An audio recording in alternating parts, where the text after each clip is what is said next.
rub the spot, get the club to pop. When I come up with the crop, gotta love it or not. I'm hot from the hop to the rub the spot, get the club to pop. When I come up with the rub the spot, get the club to pop. When I come up with the rub the spot, get the club to pop. When I come up with the rub the spot, get the club to pop. When I come up with everybody, we do it. Everybody, we do it.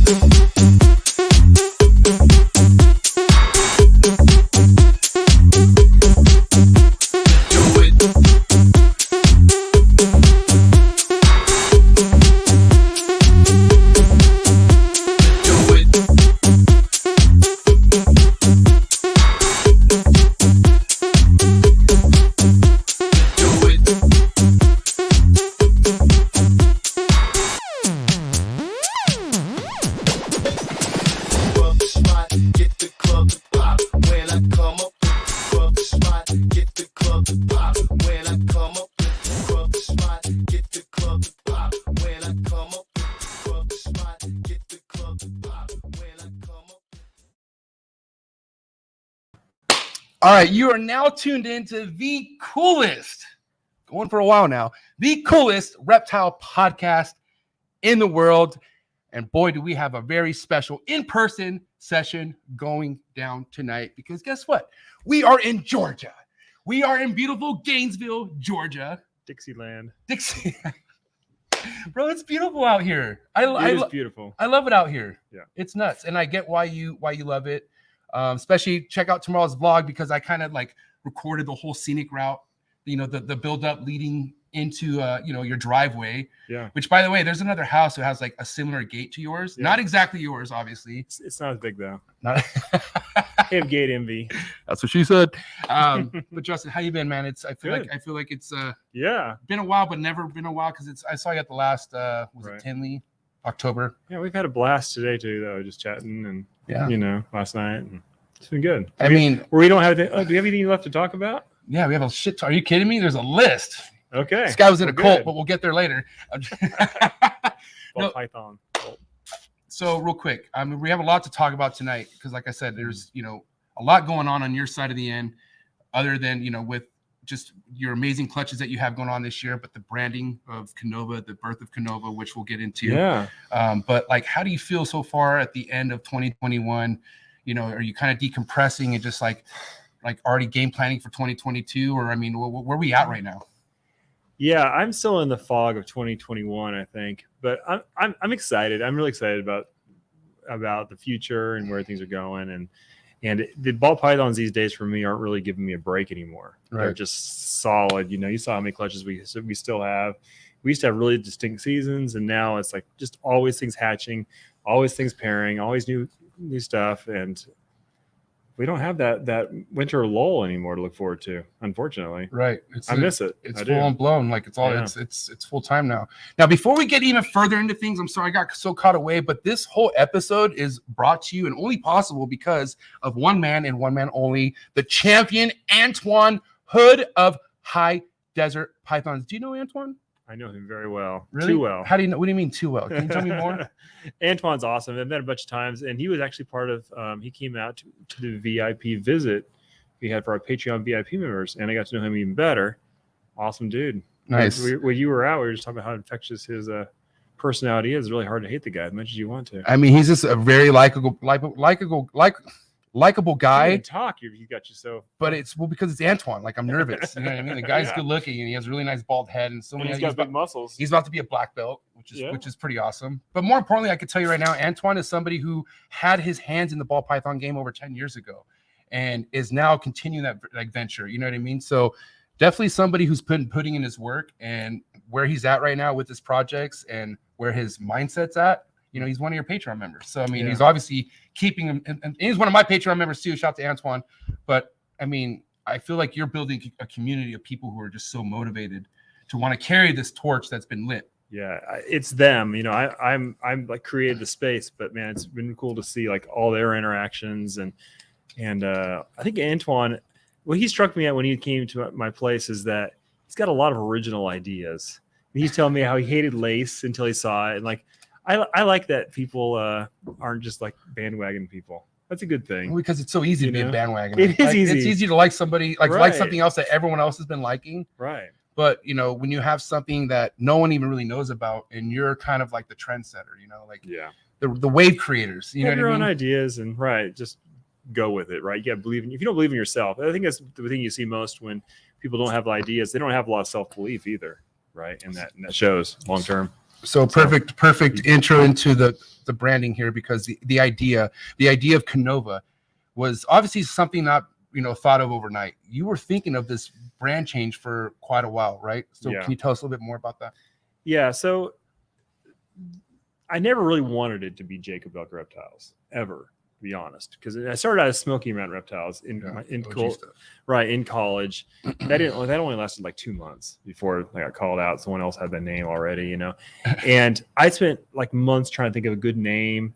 Couldn't think of one I liked. In the end, I was too afraid that somebody else was using whatever I thought of, you know, whatever name. And so I said, you know what? Know what name I know no one has? Kobylka. I know nobody's using Kobylka Reptiles. And so I went with it. And I never thought, of course, that my business would grow to what it has been. But did anybody though? No, I don't think so. I just really didn't have these expectations. So it grew and grew and grew and grew, and the name became well known. But I was like, this is a crappy name. It's just my last name, and no one can say it or spell it or read it. You know, we had a cool looking logo, but only if you knew the name. If you didn't know the name, the logo was unreadable, which is not really what you want from a marketing perspective. It was, I mean, I think your brand was well known because of the work you were doing. It wasn't because it was easy to spot or like. Right. It was well known because of the animals, right? The company itself. But I could tell you right now, the biggest logo that you're known for is the snake. I mean, it is Justin Kobylka, but like, I mean, what made me just be so like, what brought me to your brand was just that snake. I remember that purple shirt that you sold, the purple. Yeah. That was actually the first, like every other shirt was like, hey, do you want a shirt? But I actually paid for that shirt. And like, I was cool with it because how much awesome. I liked it. You know what I mean? Yeah. So, I mean, I could say, you know, even though Justin Kobylka isn't really like the name that people are like, oh, wow, sought after, you still had that logo. Like you had that imprint, which I feel like was what carried Justin Kobylka.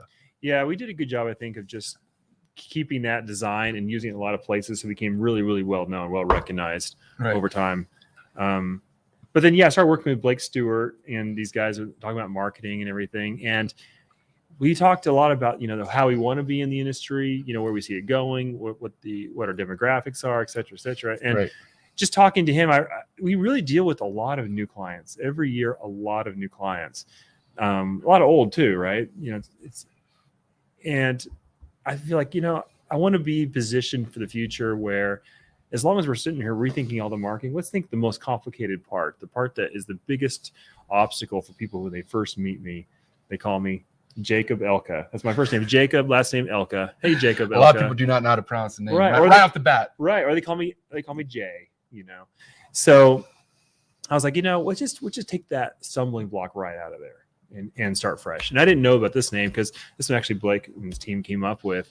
But I said, as long as we think of a new name, let's get it completely away from all the conventions. Let's not be blankety blank exotics or blankety blank reptiles or my initials, or get away from all that. And we just do a name like Apple or Peloton or, you know, something that's just Uber, right? It's a name. It can almost mean anything. Exactly. And that's the beauty of a name, is that it comes to have the value of the company, right? Right. And so it's like an empty vessel. And that's with a new name that has no meaning in itself. It could be Kobylka Innovations, but that's not what people think of when they see it. It's just a name, right? It's just a person. It comes to own the value of Kobylka Reptiles. We just pour it into it. And it takes a while, you know, to settle out.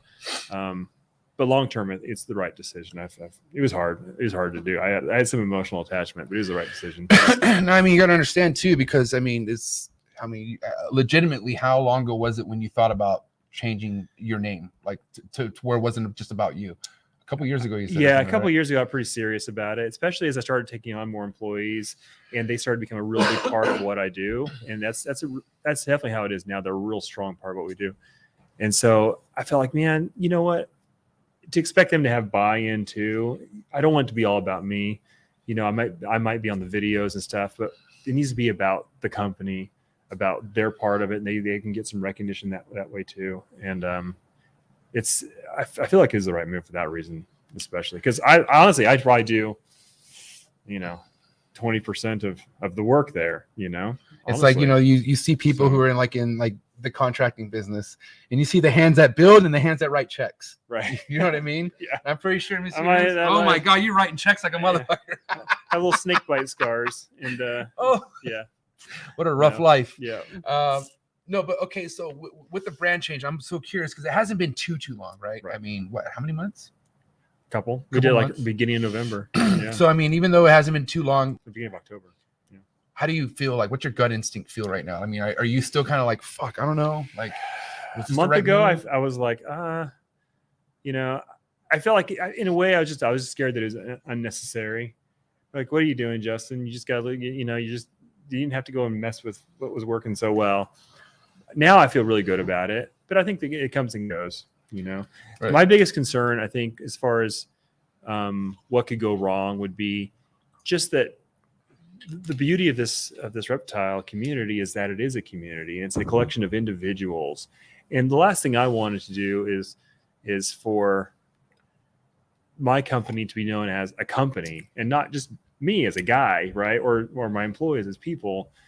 And like I mentioned to you earlier, like the amount of like negative comments and everything has shot up on social media since the name change, because it is more of like just a corporate face thing. I didn't want that. At the same time, there's all these other factors, and so it's just something to do. Well, that's what I'm saying. Like, it's as much as like this is a decision that you're making because it's your brand, like you do have other people that are chirping in. You know what I mean? Yeah. Oh yeah, big time. And you do have people who like probably are comfortable enough to probably come to you and be like, hey, like, good move, or like, what the fuck, So Right. Did you have some of that, like both the mixed ends of people telling you? My friends were all really supportive. People, I know were all really supportive, and I asked tons of people's opinions. What about your wife? How about that? I mean, I appreciate everyone else, but the wife, I mean, she probably gave me the hardest time.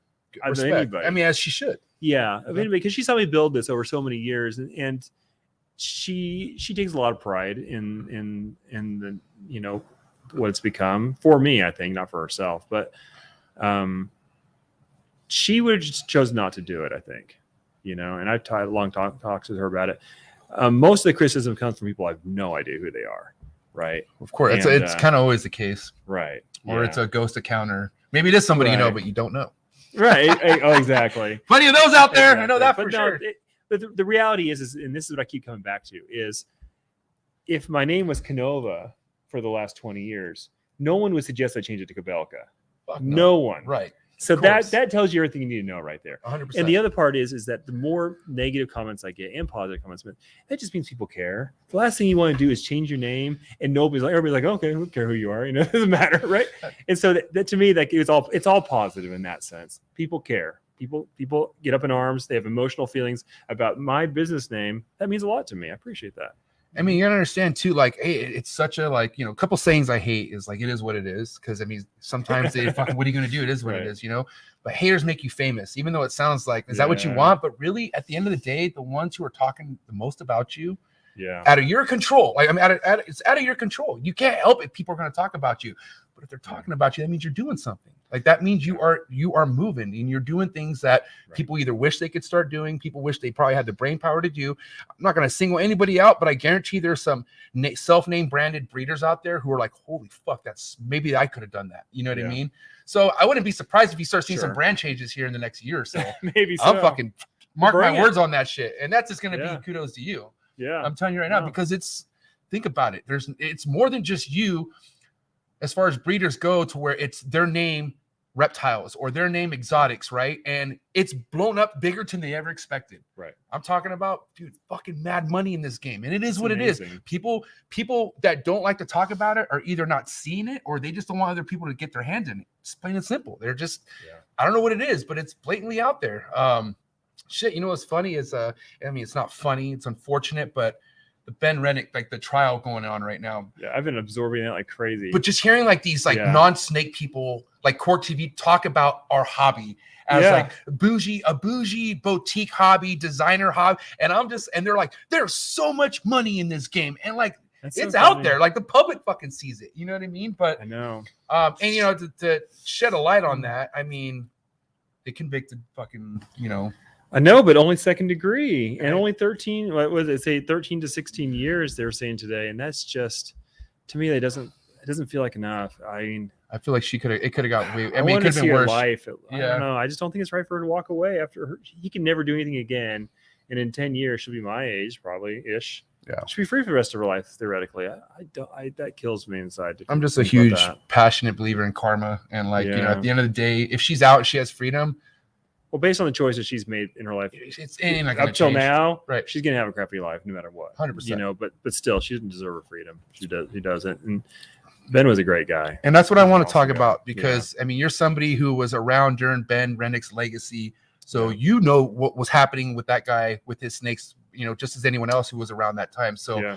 what from what you remember as far as what Ben had going on, can you kind of just enlighten us a little bit of his memory of what he was doing?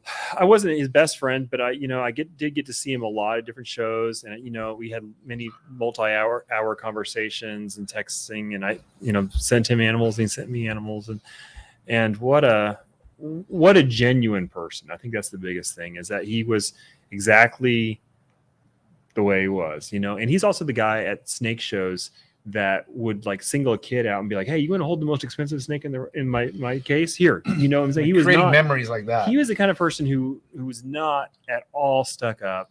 He had no ego, and just a really genuine person. And he always wanted to help. He always wanted to be a part of the community. And that's just when I heard he got murdered, I was like, what's if anybody I could have guessed that would have got themselves mixed up in something, it wouldn't have been him. It just didn't make sense because, like you said, Right. I mean, I never met him, but I knew how, like, I could just tell like how genuinely nice the guy is. Yeah. I mean, and only that, like, I knew of him through Forrest, through Dave Levison. Like, there's big time people who were close to this guy, and they knew him better than anything else, and these aren't people who just talk highly of anyone either, so it's super unfortunate, but as far as his name never dying out, which will never die out.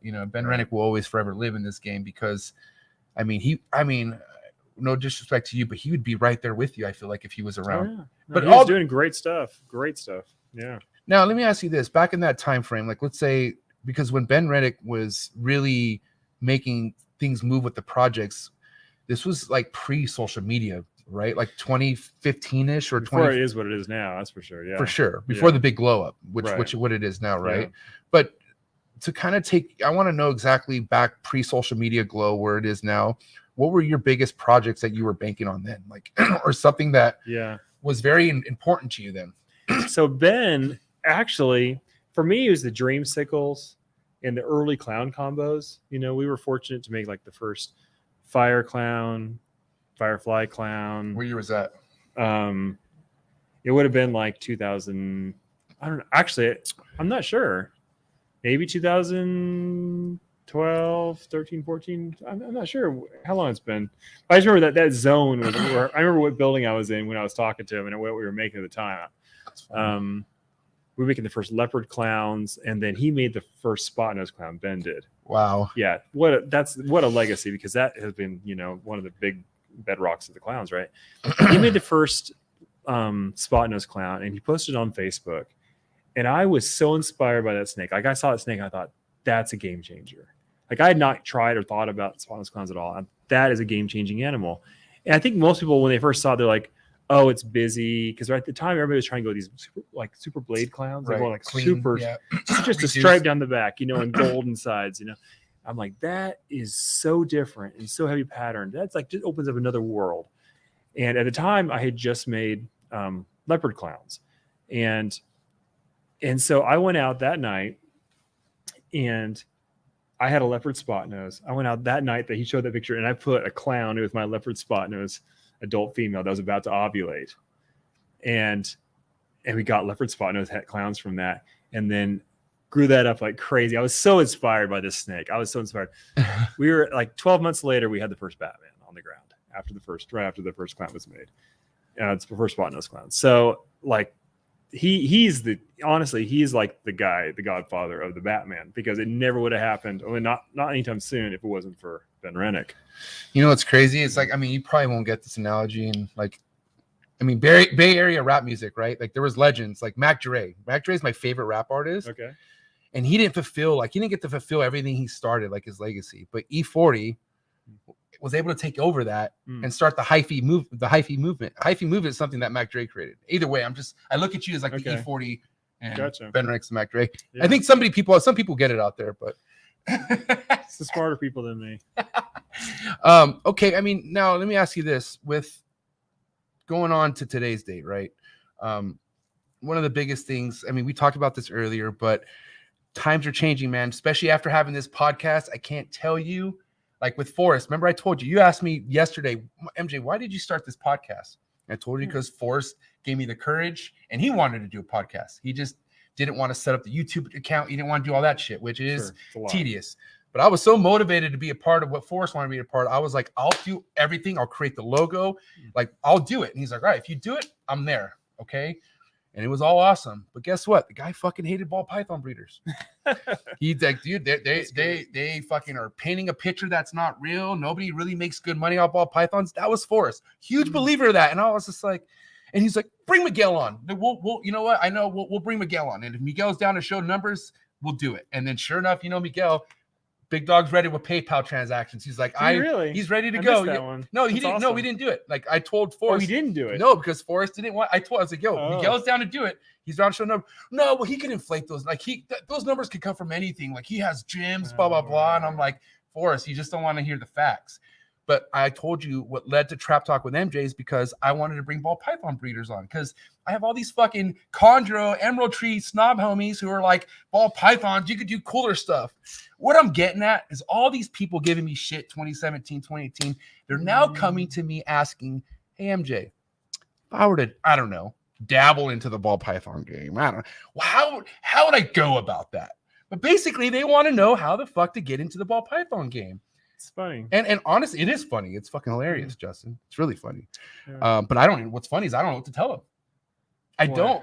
Yeah. I mean, what would you tell him? I tell them that this has become very complicated. The ball pythons become very complicated. It's not you, it's me. I don't know that I could get in from scratch right now. I mean, obviously you can, but it is like massively complicated compared to when I started. When I started, there was like a bumblebee, a spider, a clown, a pied, an albino. And it has just changed so much that the learning curve is so great, right? Right. And so I would say to people now, it used to be more simple. We'd be like, well, listen, you need to get a clown, you need to get a pie, and you just need to start, working those projects, whatever. Now we're moving, and you saw it at our facility, we're moving into a different zone of a different era. Yes, completely. I feel like it's. And I don't think anyone's ready for this shit, bro. I don't think so. I don't think most people see it coming yet, but it will. I mean, they'll be fine. Like, it's not like people are going to get lost. It's just. Well, I'm sure there's people right now lost right now. What are we talking about? Okay, what are we talking about? What are we talking about? You guys may be asking. What is Justin preparing us for? We're going into a zone where things are getting exponentially more difficult from a odds perspective as we look at these multi-recessives. Okay. Right.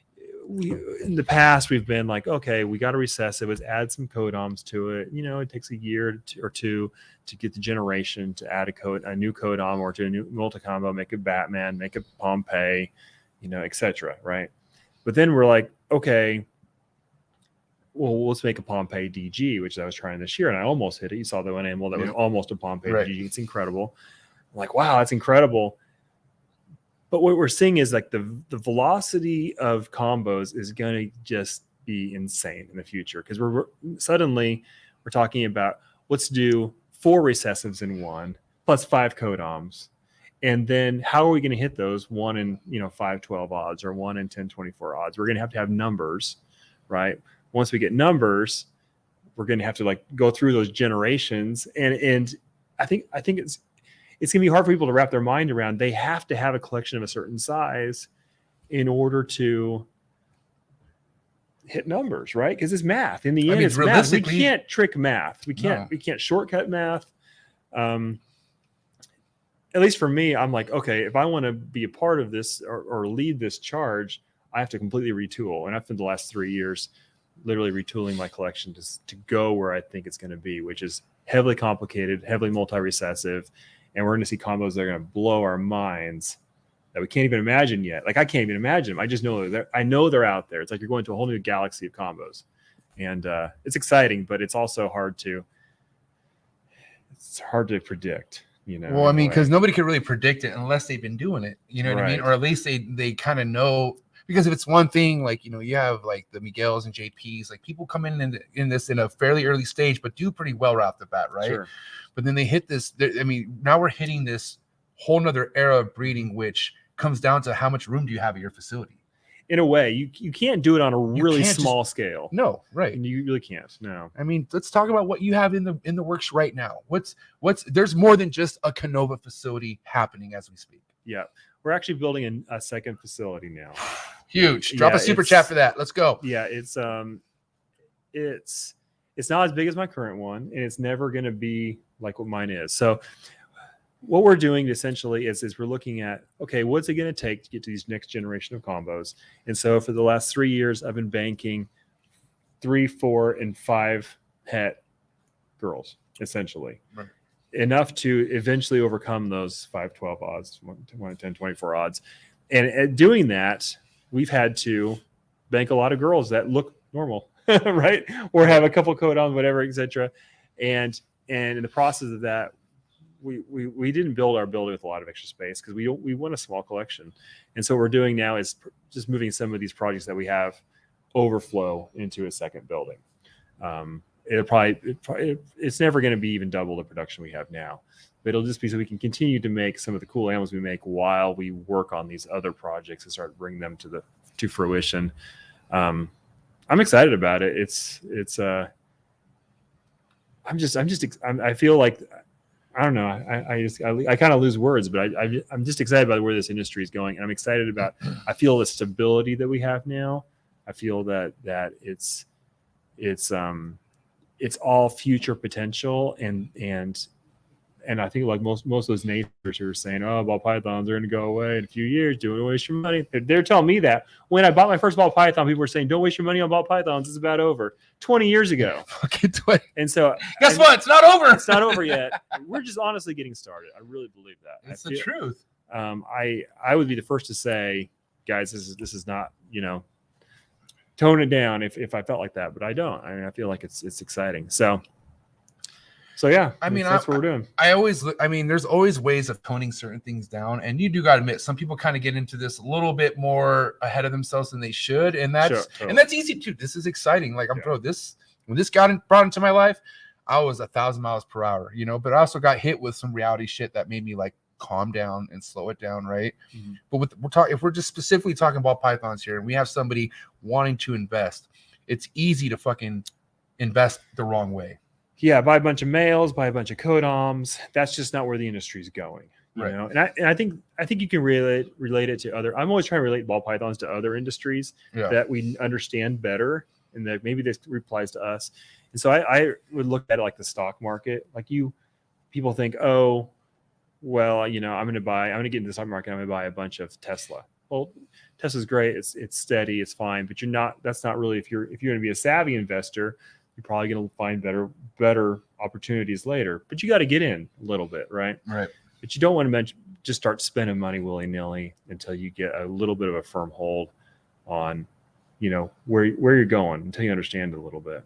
That's what we try to do with our Patreon. We try to help with that a little bit. And honestly, I feel like Patreons, people who don't know the value of Patreon probably have not been a part of that kind of community because that kind of community relies on each other for information. You know what I mean? Big time, know? And I'm lucky enough to have a lot of Patreon members that are part of your Patreon and Miguel's, and we spin off stuff that they learn off your Patreon, and it's definitely game changing. But the most of the, what really, helps is it makes people not feel lost. And at the end of the day, like, you can only help so many people at a time, but like, yes, you're not, no matter how much money somebody spends with you, you're not required to devote 24/7 of your time to that person. if you have time, you'll do it, you know, but you're a busy guy. It's hard. It's hard. But then at the end of the day, with my Patreon page, right, we have a Discord to where, like, you know, certain questions where like I would not be available, it's asked in the Discord and it's answered. You know what I mean? And even if it's not answered, like if there's certain criticism to that answer, like it's all we're trying to get to, like what's more what crowdsourcing, right? You're crowdsourcing the good info over time, and people that are good people that want to help each other. Which if you just go to the general public, you're going to find most people are kind of crappy to each other. 100%. So I mean, yeah. I can't preach, you know, more than the fact that if somebody wants a certain snake, you know, ball python, green tree python, whatever, you know, a snake that's hard to come across, don't know how to get their hands on it, your best fucking bet is to find someone who's working with it and build a relationship with it and go from there. So my question to you is like, what were some tools you used pre-social media to like reach out to people, or like, you know, what was your approach wanting to talk to somebody that you never met that was maybe you respect in the game? Or I mean, what did you do back then? I've always been an introvert. Right. You know, the Justin you see now is not the Justin that entered this industry. You know, I was always very quiet, and I learned a lot. I absorbed from everywhere I could read, but I did not do a good job, I don't think, of building relationship with some of the. I didn't have any good mentors, nor did I seek that, because I was honestly too much pressure. But it. I think the best way to do it is just be a cool person and spend some money with the person you want to work with you. But be a cool person when nobody's watching. Like, well, that's right. the thing. Like, just be a cool person, like all together. You know what I mean? Like, and just like, I don't know. I was such a just be nice though, right? Because I tell you, I deal with a lot of people all the time. A lot of people, a lot of customers, and like every so often, the visit one is like, that's just a nice person, you know, and I just want to help them. You appreciate I just want to do whatever I can for them, you know, and like I want to be friends with that person. It's crazy how much you do for a nice person, because it's like it's genuine. It's like, oh, finally someone who's fucking has morals and decent like understanding and politeness, and just, you know, is this a good time, you know, something that's not, you know, there's some people just expect it, you know, and it's like that's hard, you know, and I think with you, Justin, because how non-confrontational you would be to like someone who's, I mean, because we got to admit, I mean, today, you know, I do respect, even though you had us at the shop, you were handling business as you had to. Like you were dealing with the FedEx package issue and stuff like that, which everyone knows right now, FedEx issues are out of our hands. You know what I mean? But, you know, I don't know. I feel like one thing I always make sure somebody could do is go to the hub to pick up an animal, because I fucking hate leaving an animal on the truck. Like that's, you got to understand, not every FedEx, hardly 9 out of 10 FedEx employees, my math isn't probably good, but they're probably miserable, or they're probably not happy. I don't know. I'm not too sure. But this time of year, there's just a ratio where you're probably going to deal with a driver who just does not give a fuck about that package. Especially this time of year, because a lot of them are just temp drivers this time of year too. Right. You know. So, I mean, how many times are you really dealing with like stresses to where like, you know, customers just doesn't want to go to the hub, or, you know, because like we're talking animals that are worth $10,000, $15,000, $20,000. So, and you will, if the customer wants to get it shipped to their house, you will do that for them. Right. Right. Yeah. We generally say we generally ask always to go to the hub, but if the person says, well, hey, I live hours from the hub, or case by case, it doesn't work really, you know, we don't push, but we try, you know, we'll give some gentle nudges and be like, hey, we really prefer this, whatever. And we have so much success. We probably deal with a difficult customer twice a week, maybe the most. Overwhelmingly, we have great people we deal with. The people that are just really fair and kind and nice, and understanding of, you know, the fact that we're all just in this world together, doing the best we can. You know, we're trying. And when we have difficult people, I just try to keep in mind that, well, first of all, we don't know what's going on in their life. You know, I assume they're not this way all the time, but also we kind of just say, you know what, this person we'll eat our peas and carrots, and we'll go through this process. Right. But then we'll be back to some wonderful customers again. Right. And that it's a joy to work with. And I mean, there's some things that just comes with the territory. Right. And if you're in sales, you're going to deal with a bad customer. For sure. All right. You know, not necessarily bad, but just someone who's having a bad day, maybe. Exactly. I assume that's often what it is. Right. Yeah. But I mean, let me ask you this. I mean, a difficult customer is more likely not going to be one of your favorite customers to always respond to, always let know, hey, look, I got this in the works. Because you know what's funny, man, and it's like fuck. Like I've met people that I know have money, but like because they have money, they felt like motherfucker. Like, well, you know, whatever. Like, you don't want to sell me this entitlement, you know. Yeah. And boy, man, you know, it's ball python is one thing, but when we talk about chondros and this other, like, you know, I've heard it's worse than that. Oh my god, that side of things. Well, because just as like anything else, you know, ball python's getting popular, but so are chondros and other snakes. And there's motherfuckers who go straight to chondros and like only know about chondros. But then they have the mindset they're probably learning with ball pythons going into chondros, where like there's motherfuckers buying chondros wanting to make money off chondros. Yes. And you are full of your fucking shit if you think you're gonna make money off chondros. Really? It's not. You sound like Brian Barczyk and ball pythons. Oh, that was this guy. That was heavy. Dude, no, but it is clear fact that there's nobody other than Rico Wilder, who rests in peace, no longer here, but nobody was producing chondros to that stage where they could sell chondros like that. What's the challenge? You can't make enough. They're just very heartbreaking. Yeah, you can never make enough because of fertility issues. I mean, there's just like feeding issues. There's a list of issues that goes down. I don't know that world. I'm very interesting. No, that's what you know. You're asking me who's somebody like really interesting that I've had on, and Socrates, James Opdale. Yeah. These chondro people who've been dealing with heartbreaking chondros for years. Like, man, James Opdale. There's a story of James Opdale who had like one of his most loved pairings paired up. And he went in to go check on him and saw the dish was dirty. And he's like me. If I see shit in the water, I have to change it. Right. Like, I'm not going to walk away. Even though there's people out there who do that shit and I can't stand it, but I have to change it. So same with him. It was nighttime. He opened up enclosure. The fucking female freaked out, went went off the perch and ripped the male's dick. Like he was like they're paired and tore out his hemipenis. That's painful for any man listening right now. Yeah. So basically a 25 grand snake just dead. And then that female wasn't able to breed again after that. Like something happened, you know, just all this shit. Heartbreaking. But that's just one of millions of stories. Right. It's just not ball pythons. That ball pythons are so loving, bro. They care about you. As far as like, you know what I mean? Your passion and stuff like that. Chondros. Yeah. Oh, you've had me for 10 years. You want to breed me? I'm dead. It's just like that. It's just like that. And that's why like a lot of people kind of like take it the wrong way when I say this. But dude, if you can't breed ball pythons, you shouldn't breed anything. You should chill out. Like collect rocks. Ball pythons are among the easiest for sure. I mean, you get nowadays it's straightforward how to fucking breed ball pythons. Right. The part that's not straightforward is knowing what ball pythons to breed. Right. That's another step. Like that's when you know how to breed them. Yeah. That's when you're not killing them right. and you got healthy snakes coming out of eggs. But there's people who fucking get the sickest logo. They got everything going on, but then it's like this is your second year.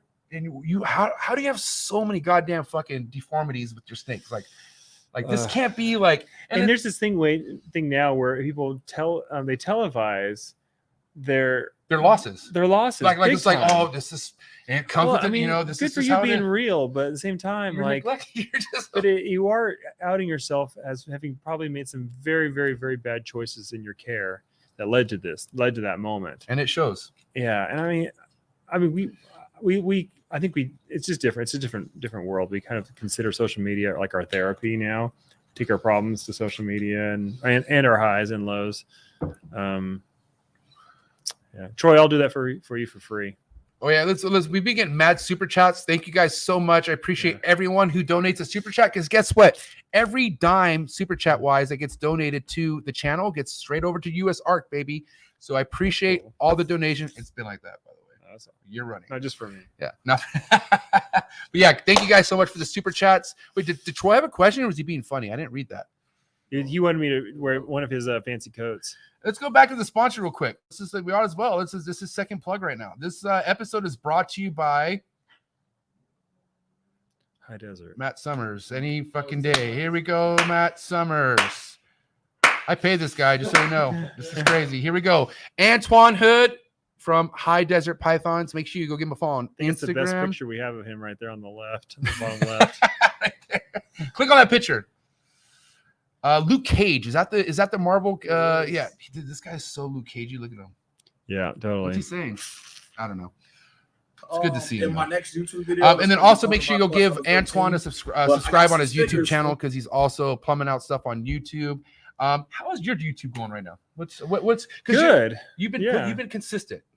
Yes, thanks to my help. Right. Right. Yeah, thanks to Summer. Summer is our social media lady. She's amazing at it, and she also has a lot of interaction with customers. So most of my customers know exactly what I'm talking about this summer. She has given me the consistency for the channel. Does all the editing, like, kicks my butt if I shouldn't have content. It's great. Yeah, it's fantastic. That's a huge fucking load to take off, because the whole editing thing, man, like I do this thing full time, so I have no excuse. But like to be able to have someone take care of that part where you're like you're good with it. Because I mean, I could have someone edit, but I guarantee I'm gonna have, hey, can you fix this? Can you fix that? That was why I spent way too long. That same mentality. I thought no one can do it to my standard. But the reality is I couldn't do it to my standard because I didn't have any time. Right. No shit. And so it's time consuming, dude. So she was actually cleaning cages for me, and is the biggest waste of her talent ever. But then we found out that she has a skill. And did she bring that up, or did you bring that up to her? Like, how did it came up? We just in a conversation. I try to find out, like, employees like enjoy what they do on the side, because that matters. Yeah, totally. And it's interesting to me. So so we found out she had like some great like design information, experience and everything. I was like, you think about Final Cut? Do you know how to do any of that? And she's like, yeah, I know. And then you were like, day one, she blew away my best edit with probably her worst edit. She was like, just destroyed the best I could ever do. And I was like, it really taught me, like, as a boss, you need to find people who are better than you at things. Dude, it's so important. I'm such a believer, and I know you're backing me up on this, because I guarantee you've had so many things land in your lap in a way to where you're like, fuck, it's fate. What are you going to do? Right. It's meant to be. And I've never had this kind of experience until I started working with animals. Like, I would have never told you that my life was going to be traveling around the country, doing podcasts, talking about animals, getting paid for it like 4 or 5 years ago. Not even a little bit. But things just land in your lap when you're meant to do things. But the biggest thing is, it's like when somebody puts something in your side of the court, what are you going to do with it? Like when you have the ball in your hands, are you going to fucking shoot, or are you going to fucking just sit there and pass it? Right. And the thing is, you gotta shoot, bro. Yeah, you shot. You fucking, you know what I mean? Took our shot. Kobe, R.I.P. Kobe. Kinova. Kenobi. Hey, how'd you like it? Real quick, I was kind of like concerned. I was like, hope he doesn't get like. But what do you think of the big pop? Can you move Will's thing, please? Yes. Thanks, get out of here, Will. God damn it, love you, Will. Big Papa Kinova. That's great. Did you like that? Yeah, and it's really, really awesome, like right? That's a good marketing right there. Now, we were talking about some ideas, and guys, let me know what you think of this. I know things are going to blow up right now, but obviously you had branding taking down, old branding, Justin Kobylka, the lettering, right? Yeah. What are your plans with the old lettering? I mean, you saw them all see on my counter there. They're all laid out. The snake, the JK, everything's laid out. All the acrylic letters. The acrylic, the legendary acrylic, the things that have been hanging up. But like, bro, there's value to that. So what are we going to do? We're going to auction them off. So I thought about donating at least some of the the snake logo, the snake from the logo, maybe the JK or whatever, to USARK auction. At the same time, I feel, and it's just like I don't know, it feels uncomfortable for me to think that people care about my letters that much. Like, just the fact that donating them, I'm like, it's just a chapter left. Like, it's more just like a different. It's like a past time. I want someone else to donate them for me. I don't want to be in the room. You know what it could be? It could be like the staff. Like, it could be something, because there's a USARK staff that like they bid every year, and wherever the highest bidder gets the staff, they could turn that snake thing into something that, like, hey, every fucking put in the comments if you did, if you sold the original acrylic snake from my old logo. It's one of one. If you'd bid on that for USARK. No, tell me what the most you would bid on that. Hopefully Miguel's listening, because I've seen that guy's bid $5,000 on some slippers before. Like some pink. Miguel's in Mexico. I don't think do they have internet in Mexico? No, actually Miguel came back from Mexico. He was actually supposed to fly in, and I left him at the airport. About time. That's what you get, motherfucker. I'm just kidding. No, honestly, I did want Miguel. I did have something planned up my sleeve where I wanted to fly Miguel in and do, because I mean, having you two together, I mean, you guys going back and forth. You guys had a Q&A that you've done on your YouTube before, but I mean, you work closely with Miguel. I mean, as far as like, awesome, you've seen the guy grow from scratch. You're right. Like nobody has. Nobody has, right? Yeah. And if it's somebody who's dealt with haters really good, it's Miguel. Like, because he's, like I said, as soon as he was showing the cars he was driving in the beginning, so much backlash. Like, oh, he doesn't have, he's not making money. Like, he's not gonna make money like that off BALLPYTHONS and stuff like that. But I mean, like, he's got some thick skin. He does. Well, I mean, I feel like his way of shutting people up is showing his fucking proof. Like just he being here puts still. up. He puts up. Yeah. That's it. And I mean, what better way to shut someone up by putting them up? You know what I mean? But let me ask you this. You know, obviously Miguel has YouTube. He has other stuff going on. But if somebody out there were to solely be wanting to live off just their ball pythons, like, you know what I mean? Like that's not a far-fetched dream, right? I mean, that is very feasible to do. It's not overnight. Yeah. But like, I mean, there's so many different levels of how people want to have, like, you know, rich means rich means being rich means different to so many different people as far as like what rich actually means. Me being rich is being able to not have to worry about, you know, covering my bills, to do what you want, to do what I want. You know what I mean? This is like, I feel like I'm rich right now. Like doing this right here, I feel like I'm really rich. You know what I mean? So to that, you know, if anyone who wants to sustain a good life, even with the family, it's doable with ball pythons. Wouldn't you say? Totally. Oh yeah, totally. And I don't think it's as hard as people make it out to be either. I think the difference is, and we talked about this, man. We should have talked earlier today, because now I feel like I'm just telling you the same stuff over again. No, we're telling you just come in and walk in with no conversation prior. No, but we were saying earlier today, it's like people ask me like, what do I need to do in order to be successful with this business, or you know, what's the information? And really, the best thing I can tell them is like the information is inside them. You know, they say 9 out of 10 businesses fail, right, in the first 5 years, and then in the next 5 years, 9 out of 10 of those that made it fail. It's not the businesses that are at fault. It's individuals. It's the people, and that's not like a denigration to them or anything. It is. These are good business. You can't say because the car dealership went under down the street, there's no money in cars. It's just, you know, it's not run right. And so I would say you totally can make a living, and it's not that hard if you're the kind of person that can do that, right? And my attitude, I came from a long line of entrepreneurs as far as my family goes. They're all business owners and everything. And I didn't necessarily, I don't feel like I had any official knowledge of that or anything, but when I started the snakes, I did not think anything about what this could be at all.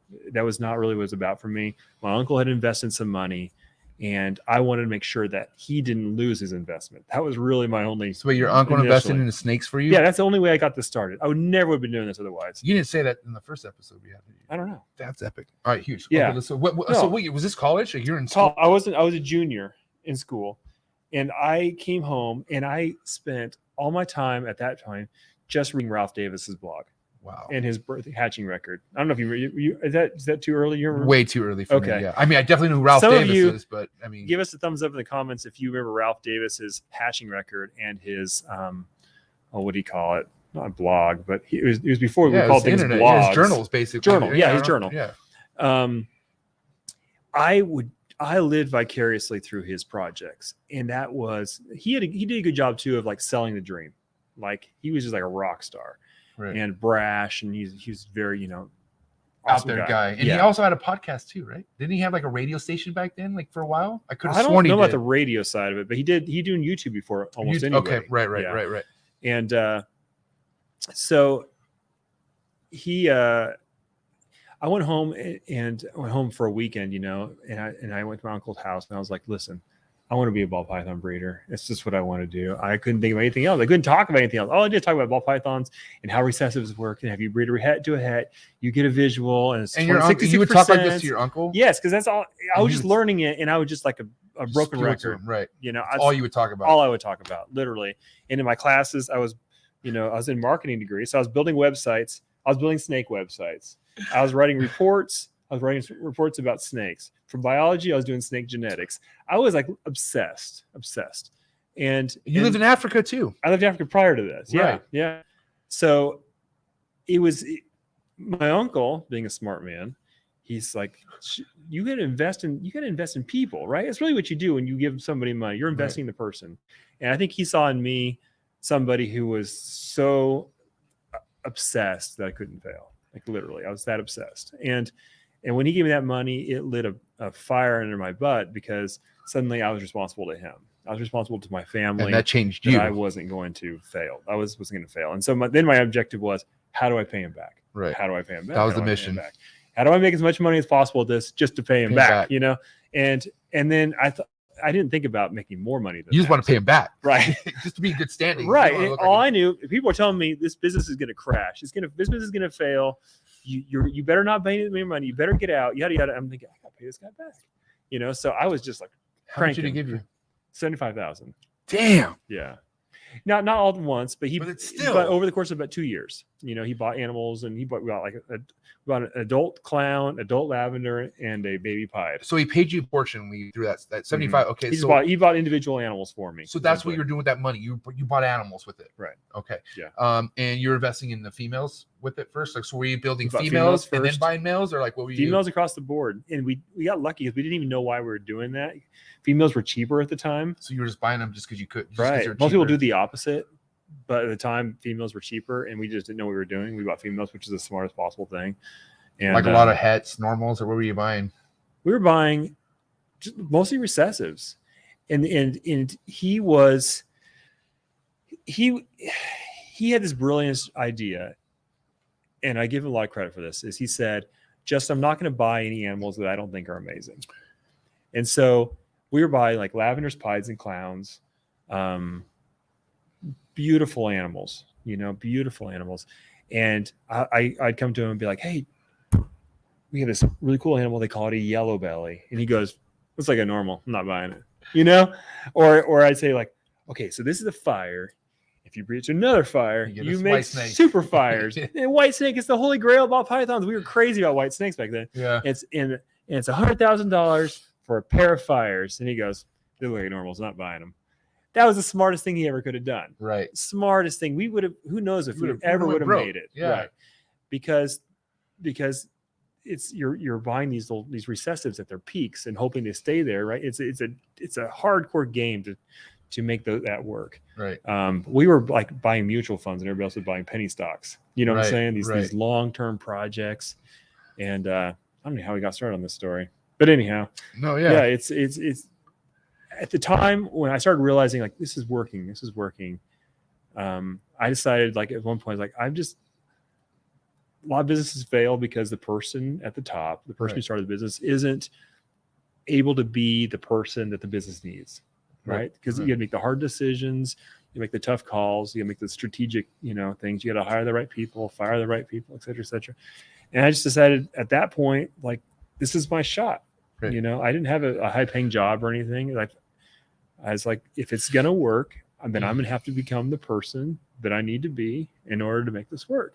And that's just really the story of it. And so I look at people now and that I'm talking to, and I think I'm a relatively good judge of character. I see people, when I see them, I'm like, I know they can be successful because I see in them that they're not stuck to, this is my idea and I have to go with it. I'm going to go to the grave with it. And I bought these animals and I'm going to do what it blanket. I want people to have this wide scope and be like, I want to learn. Right. I want to learn. And if you give me a piece of information that's different than what I have, I'm going to figure out if that's correct. And if it's correct, I'm going to turn around in a moment and start doing that. Right. I'm not going to be too, have too much ego to make those changes or be the kind of person or, you know, be flexible or, you know, take care of customers that, you know, even if I'm wrong, I'm going to take care of my customer because I want to be in here for the long term. That sort of stuff. That's what I look for now when I meet people and they ask me, can I be successful? That's how we started the conversation. Well, even people who don't have an ego trip sometimes need to check their ego. You know what I mean? Sure. And what we were talking about before I went live is like, I mean, dude, you've been known to fucking market the shit out of yourself like a gangster. Like you are a marketing G. But you went to help to get more marketing. Like, you know, you took advantage of something to like actually expand your knowledge on how to market. You know what I mean? Yeah, and for sure. I mean, and that's something where somebody can be good at something for so long, but get complacent, you know? And I feel like that complacent when you're like, feel like you're already on top of your game and what else is there to learn? Yeah. You either need to get the fuck out of that game and go do something else, but you should never feel like you're on top of anything. And I feel like that's why you're always doing shit, bro. It's the challenge. I like the challenge. I like if everything was static, I'd get bored, you know, of it pretty quick. But when someone says, "Hey, this could be better. You could do this better. You could have more more success in this area, if you rethought this, and like that's where I started exciting of building a new building. That's exciting to me. It's a challenge, It may not go well. I love it, If it doesn't go well, then that's an extra challenge, and we get to kind of figure it out and work it out. So I'm going to bring up something sort of depressing because I don't want to speed up time. Like, man, I'm loving what's going on in our life right now, man. But you are for sure, no disrespect to any ball python breeder out there, but you are the most highly successful ball python breeder right now in the United States. I feel like with your brand changing happening, a lot of things you're thinking in the future, is there a point in time that you're thinking like, I would rather just fucking like get out and just live your life where you don't have to worry about a collection or a facility and just only because you've been doing this for so long. You got to think like Kobe, like R.I.P. Kobe. I don't know why I keep bringing it up, but there's athletes who retire at like 29, 30 years old because they've been in it so long. And you've been in a young stage of your life where you still have a whole nother chapter of your life to live. Yeah. But do you see an out? Like, do you see an outing with this at all? Like yet? Yeah, sometimes I fantasize about not being in ball pythons, and I love it, but at the same time, in those who have a larger collections, they know that the collection controls your life. It does, and as it should, because if you love it so much, you should be able to start tripping out on day 3 of vacation and be like, yo, what the fuck's happening? You know what I mean? Because at the end of the day, when you're around something 24/7 and you take yourself out of that element, you're not all there mentally, dude. Like you start thinking. And animals they're not like other businesses where you can just walk away and oh, I got a camera on my inventory and we're good. No. As soon as you look away from an animal, it begins to go downhill, right? Something goes wrong. It poops, it pees, it's a mess. It needs clean water. It needs food. It gets out. It gets out. Right. It's nonstop. And even if you have help, which I do, we still spend a lot of time, talking to those people and managing, the process of what's going on at the facility. And, and I'm a very hands-on person. Best bottle of wine I've ever bought for $5 at the gas station across the street. Thank you. And we good Georgia wine. Not a drinker, probably from California. You're not a drinker. I do drink a little bit. You do? A couple times a year, maybe. Yeah. Like, so what would be an occasion? Like, just feel like it in the moment. Right. Usually social. Yeah. You know what's I mean, alcohol, like I like wine. Wine I can drink, but I don't like wine. beer. Like beer fucks me up. Beer Really? makes me like messes your stomach. Yeah, it just doesn't make me feel good, know. But I would always drink, even though it didn't make me feel good. I would just drink because other people was drinking, Okay. And I remember I went to Vegas one time with Miguel, and you fucking know Miguel, dude. Like, I have to like mentally prepare myself, like, you're going to be drinking, and Miguel doesn't do drugs. Like, he just drinks. He just likes to drink. He's a fucking Mexican, and like, I would only like to drink because I used to do drugs, and like, I don't do drugs no more, but like drinking, like I would still try to drink. And I remember Barczyk was hanging out with us that time, and I noticed like Barczyk wasn't drinking, and I was like, hey, are you going to drink? He goes, nah, I'm not going to, it just doesn't make me feel good. And something clicked in my fucking head. Like, yo, hey, have you ever tried not drinking because it doesn't make you fucking feel good? And I remember Miguel had just bought me a tall boy. I fucking threw it in the trash. Like, it was like freshly open. Sorry, Miguel. I don't think he knows about this. I don't think he saw me. And by the way, if this guy ever sees you throw away alcohol, it's fucking he's going to throw some hands with you, by the way, especially if he bought it for you. Anyways, something like, I don't know what it was, bro, but it fucking dawned on me like, dude, it doesn't make you feel good. And why would you do something that doesn't make you feel good over and over, right? Yeah. Holy shit, right? It doesn't make any sense. But yeah, I mean, I don't know. I've had so many like crazy moments in this industry that I don't know why it didn't make sense to me before. But now here I am, and I'm listening to somebody like Brian Barczyk, tell me why he doesn't drink, and I'm like, well, awesome. It is awesome. It's fucking people come into your life and they change you. Yeah, and I love them both. Barczyk and Miguel, two different people. You know what I mean? But I just rather not drink and feel like shit. Or if you're gonna drink something that makes you feel good. Yeah, right. You know what I mean? Now, realize when it's not. Yeah. You were in college, right? So you went to 4 years of college. Yeah. And growing up, you didn't go to public school. You had a really different life, dude. Yeah. And it really threw me by surprise. and if you want to go and tell people exactly how you were really brought up, the like elementary years of your life. Right. So as a kid, we spent some years between, I don't know, like 7 or 8 and 10 and 12, somewhere in that zone, where we were in very, very fundamental Christian home. It doesn't do dignity to Christianity to call it Christian. It was definitely, like I said earlier, it's like more like a cult in a lot of ways. And like a cult. Yeah, there was we had our own prophet and all this other stuff, but we had a lot of really strict rules and very, very, very like, I don't know, lifestyle stuff, bizarre shit. Yeah, like we couldn't drink water with our meals, and how weird is that? So, like, to me, like being a very rebellious kid would be drinking water with your meal, like that. Like, can you believe that? Like everybody else is out there, trying to smoke a cigarette or something. I was just taking a sip of water from the bathroom in the middle of my meal out of my hands, And now look at you. Now you're willing to tap into podcasts while you're at church. You're a wild motherfucker. Oh my god, that's so funny. Yeah, so it was a lifestyle that man, I look back and I never put my kids through the same thing. But that's probably why your family... it made me a very disciplined person, right? Because man, we were disciplined about the minutia of life at the time, and it was not a positive thing. I wouldn't do it, but man, it's something you can't really have regrets, because you are who you are because of what you went through. It's definitely all part of the package. Yeah, for sure. Yeah, for sure. 100%. Took a while for me, I'm a Christian now. It took me a while to reconcile that with who God really is. Right. To be serious, but yeah. But from there, you even you continue to kind of always be on your own. Like you were boarding school after that. Boarding school from 13 on. 13 on. Never lived at home from 13 on. Fuck. And spent a year in Africa all by myself. Went to boarding college, and was a very independent person for sure.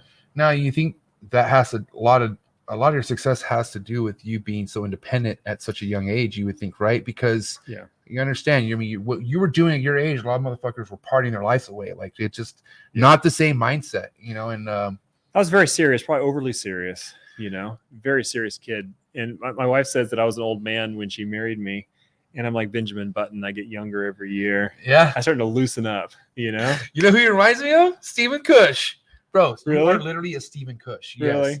Stephen Cush is he's beyond his years. And he knows that, but he's not 21. He's like 51, but he looks very young. You know what I mean? Yeah, he's baby just face. has a really good mentality. And as he's getting older, he's starting to loosen up. Right. But he just takes things way too fucking serious. And it was his upcoming as a child. You know what I mean? Like he was just taught that way. You know what I mean? But he's a phenom. Like this. I'm proud to call him one of my best friends. But his knowledge with the species, like ball pythons, he started when he was like 8. And 14, he had breeding plans and stuff like that. So it all started with ball pythons, but this guy is starting a whole new market with the scrub pythons. You know what scrub pythons are, right? He has the biggest scrub python collection in the United States. Wow. And he's going to be pushing to the point where he should be hitting about like 15, 20 scrub clutches a year. I don't mess with no scrub. What's that song? What's that song? I don't want no scrub. A scrub is a I don't want rubber. No, it's a good kind of scrub though, man. Oh, okay. Because I mean, Justin, not everyone can be as excited looking at ball pythons like you are, because there's other stuff for other folks. There is other stuff, and there's other people who just haven't been that invested with ball pythons to have enough ball pythons to be occupied and happy with it. Correct. Like a lot of motherfuckers get bored. Correct. Because especially somebody who comes in this, what do you need? You need the longevity mindset. You got to go at least 5 years in, I think, to really start to feel like, oh, I'm getting somewhere. So what are you going to do so what are you going to do in the time being when this snake is getting older? You're going to get something else that interests you, right? So, and that's why you got. Hold on. What are you doing? All right, you didn't tell me about this. Hold on. I didn't expect you to be getting undressed. Bolen's. You have Bolen's pythons. Yes, I do. Yes. Why did you get Bolen's pythons? I'm curious. Sorry, it's supposed to be a lot smoother, but we figured it out. But Bolen's pythons. Why the hell do you have Bolen pythons in the lobby as soon as you walk in? I'm curious. I just think they're the coolest snake. They're like the Lamborghini of pythons. And you can have anything you want, and you have Bolen's. Yeah. I saw a few years back. I saw a nerd posted them on Facebook, and I was like, "What? There's an opportunity to finally get a pair." And I grabbed them knowing very little about them, except for that I thought they were a badass, really, to be honest. And I had the book already. I heard the Bolen's book at that point. Ari's. Yeah, I had read through that. Right. Serpents in the Clouds. But you'll be there in February. So we'll plug for that. Shout out to Ari Flagel. Yeah. Thank you so much. Reptilian Zoo going down, Austin, Texas. Get ready, February. It's going to go down. But dude, the fact that you are, I mean, that's my dream species. Like I very happy with what I have, but that is my bucket list goat species, because the older they get, the finer they get. Yes. And every stage of their life is just amazing. Like they're such good display animals too. They almost never hide. They're almost always just like draped all beautiful across the cage, and they move around a little bit, but they're active in the day. I don't look at them a lot at night, but they're a little bit active at night, I think, from what I've seen. But during the day, they're just cruising, they're moving, they're fun to see, and they don't just lay around. They don't sit still like ball pythons, obviously. And you know what's important to me is like there's people who, I'll get what I want, and not really put the knowledge behind the species. And one thing I appreciated that you doing with your bullens is you having them in a colder ambient temperature than your 84. What do you run? It's 80 inside your actual 80 to 82. 82, right? Dude, they come from a high altitude, 70s, right? Where we high altitude. Like Ari has documentations of shooting a temperature gun when it was like 52 degrees out, really? Morning mist. We're going to try to breed them. I have a gentleman, and a lot of you may know him if you're into those species. Casey Cannon, he's got some experience with Casey Cannon. He's got some experience with like Brettles pythons and stuff. Maybe you should have him on sometime. And what's his brand? Like, what does he have? Like, is it Casey Cannon Reptiles, or what is it? I don't know, like a business name if he has one. But is he involved on that side, or is he kind of DL? Is he on the like more of the private sector, like underground type shit? I don't want to come, sell him short, but I don't know that he's doing a lot on the sales side. But he has some amazing animals between scrub pythons and Brettles and his name one more time. Casey Cannon. Casey Cannon. See, this is when I wish Steven was here, because he would for sure know. He lives local to me. He came in and helped when I was short on a rat gentleman for a while. That's when I helped with rodents. And awesome dude. He's spent years researching these baleines. And he's going to try. He's brought these ideas, and we're going to try to breed them. Using his theories about why it hasn't worked for other people and what the problems potentially are. Whether or not he's right or wrong, we'll find out. But it's gonna be a fun journey. I'd love to get some baleen babies. How cool would that be? I mean, that'd be very cool. Yeah. But it's like, you want to make money off chondros? Probably not going to happen, bro. Cannon fire reptiles. Okay, there you go. What do you know? I was like, is it Cannon? Because typical first name, last name reptiles. That's right. And that's right. And no disrespect to that, but like, dude, everyone starts in this as a hobby mindset. It's just a hobby. When you make the name, that's all you're thinking. You think it's just you. No one's gonna ever read this. No one's ever gonna care, right? And nobody gives a shit. Right. What they do. You know what I mean? Right. And I can tell you another thing why, as much as somebody would probably try to convince someone why they shouldn't either sell ball pythons or be in ball pythons, there's a side of movement, there's a side of excitement you see in people that maybe not other people really see, either if it's from your Patreon page, from this podcast, but you know what the fuck's going on. You know what I mean? And you know what the buzz is all about, because you're constantly fucking having an answer to it. You're living it. You know what I mean?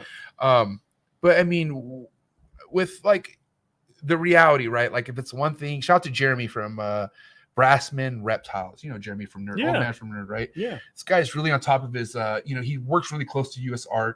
He calls me, lets me know, like, yo, do you mind mentioning some stuff on your channel? Yeah. Just because you should be aware. And there's some concerns going into 2022.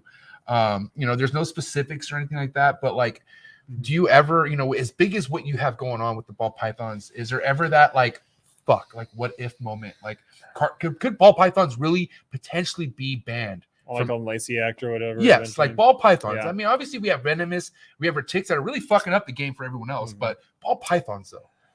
I wish I knew the answer. We don't know the future, obviously. And it really depends a lot on, who is in the government, without making it too political, but which party is in power makes a big difference as far as regulation. But a lot of people making regulations aren't even elected officials, right? They're just appointed, but they're appointed by whoever's in power. Right. I tend to look at it as that's above my pay grade. Like I really rely on USARK to give me the good information, because they're plugged in and they know what they're talking about. And I have so much faith and trust in them. But I look at it from a perspective of what can I do? I can donate to USARK. I can add any awareness I can add. But aside from that, honestly, the best defense against banning of ball python specifically is to get as many of them out there as possible. Period. The more the public has, and the more public is aware of what they are and how cool they are, the more ban proof they become. And if that's the case, then we're doing pretty good right now, because this shit has been it's blowing up. It's blowing up. No, for sure. It really is. So I look at it from that perspective. Second perspective is assuming let's assume for a second that in 5 years or 10 years a ban did come down and we couldn't stop it and it stuck. Well, what am I going to do? Like, not enjoy the next 5 or 10 years and do the best I can? And you know what I'm saying? And you know, I'm gonna do what I can to provide the positive side of it. I'm gonna try to get as many people in the public aware of how cool these animals are. They're not scary. They're not crazy. They're a neat thing that is attainable for them. And then fight like hell if needed, you know, if it comes to that. Now, I mean, there had to be some point. I mean, how many? You have 3 kids with Archer, right? We have 5 total. 5 total. Oh my God. Okay. Yeah. So your firstborn. Yeah. Remind me his name. Grayer. Okay. Grayer's 13? 13. Okay. 13 years ago, getting Grayer, right? I mean, what did that do to the Kobylka game plan? Like, I mean, did that kind of have like, did you have to reset? Like, was there a moment where you're like, oh my God, I don't fucking know if this is it? But what I'm trying to get at, like, I feel like a lot of people get to that stage where, like, you know, life is hitting you where like you have another responsibility, but they don't know what to do. Like, do I keep investing in what I'm investing in, or do I play the safe route, get that 9 to 5 at Subway and fucking just, you know? I've never been a safe route kind of guy.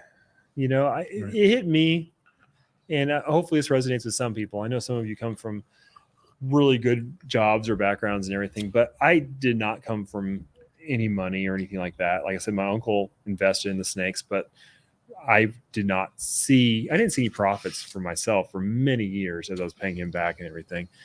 But for me, I remember there's a moment, and I think most entrepreneurs are aware of this moment. There's a moment where I was like in my job, and my job was not meeting my needs, right? It wasn't paying the bills. Right. My wife was in school. She was pregnant with our second kid.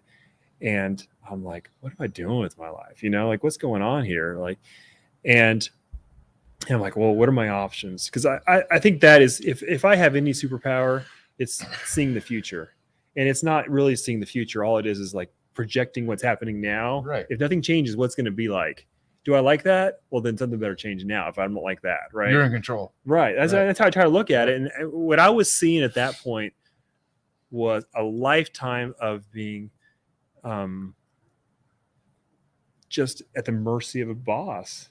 If I want, you know, please pay me more so I can live a little bit better, you know, please. Yeah, right. Exactly. Please. What a terrible position to be in, bro. You know, I mean, and some people have amazing bosses, amazing careers and everything. But I was out of college. I had a marketing degree, but that's not the kind of I was convinced you're not supposed to like your job. And growing up, it's like, you're not supposed to like it. You're supposed to fucking hate your job and just go to work just because you have to go to work. Right. And you don't have to live that life. Like, yes. I mean, like, yeah. Some people have jobs that they have to go because that's, unfortunately, their fucking deck of cards. Right. But at the end of the day, like, I mean, dude, the only reason why I even worked is because I always been in sales. I always made my own paycheck. Like, I never worked a fucking really, like, you know, clock in, clock out job. You know, it all depends. What I got paid, it was based off my performance. But even then, like, gift. It was a Honestly, gift. That's but a like, gift. But even then, it was never enough. Like, right, it was right. never sustainable. Right. The sales is never guaranteed. I understand, but you at least have that's a great skill set. Right. When someone you're able to connect like your effort to your pay, you may not get paid enough, and maybe it's not for you for long, but man, that is the way to make a connection where you know that you can get it for yourself. Right. And that's, you know, that is what leads you to start something for yourself later when you see that, you see how it is.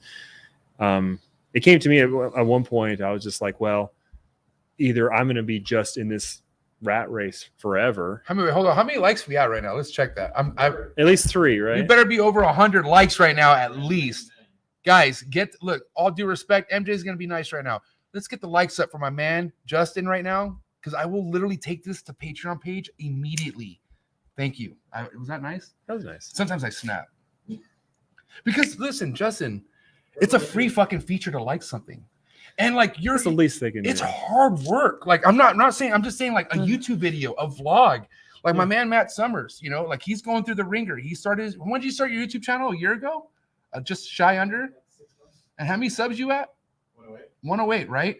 And you were consistent to get that 108. Like it's it's so tell me, people who are watching on their smart TVs, how do they like it? Is it possible? Yeah, they can. There's a Oh, remote. they have to go on their phone to do it. No, Okay. but hold on. Roku has that mouse.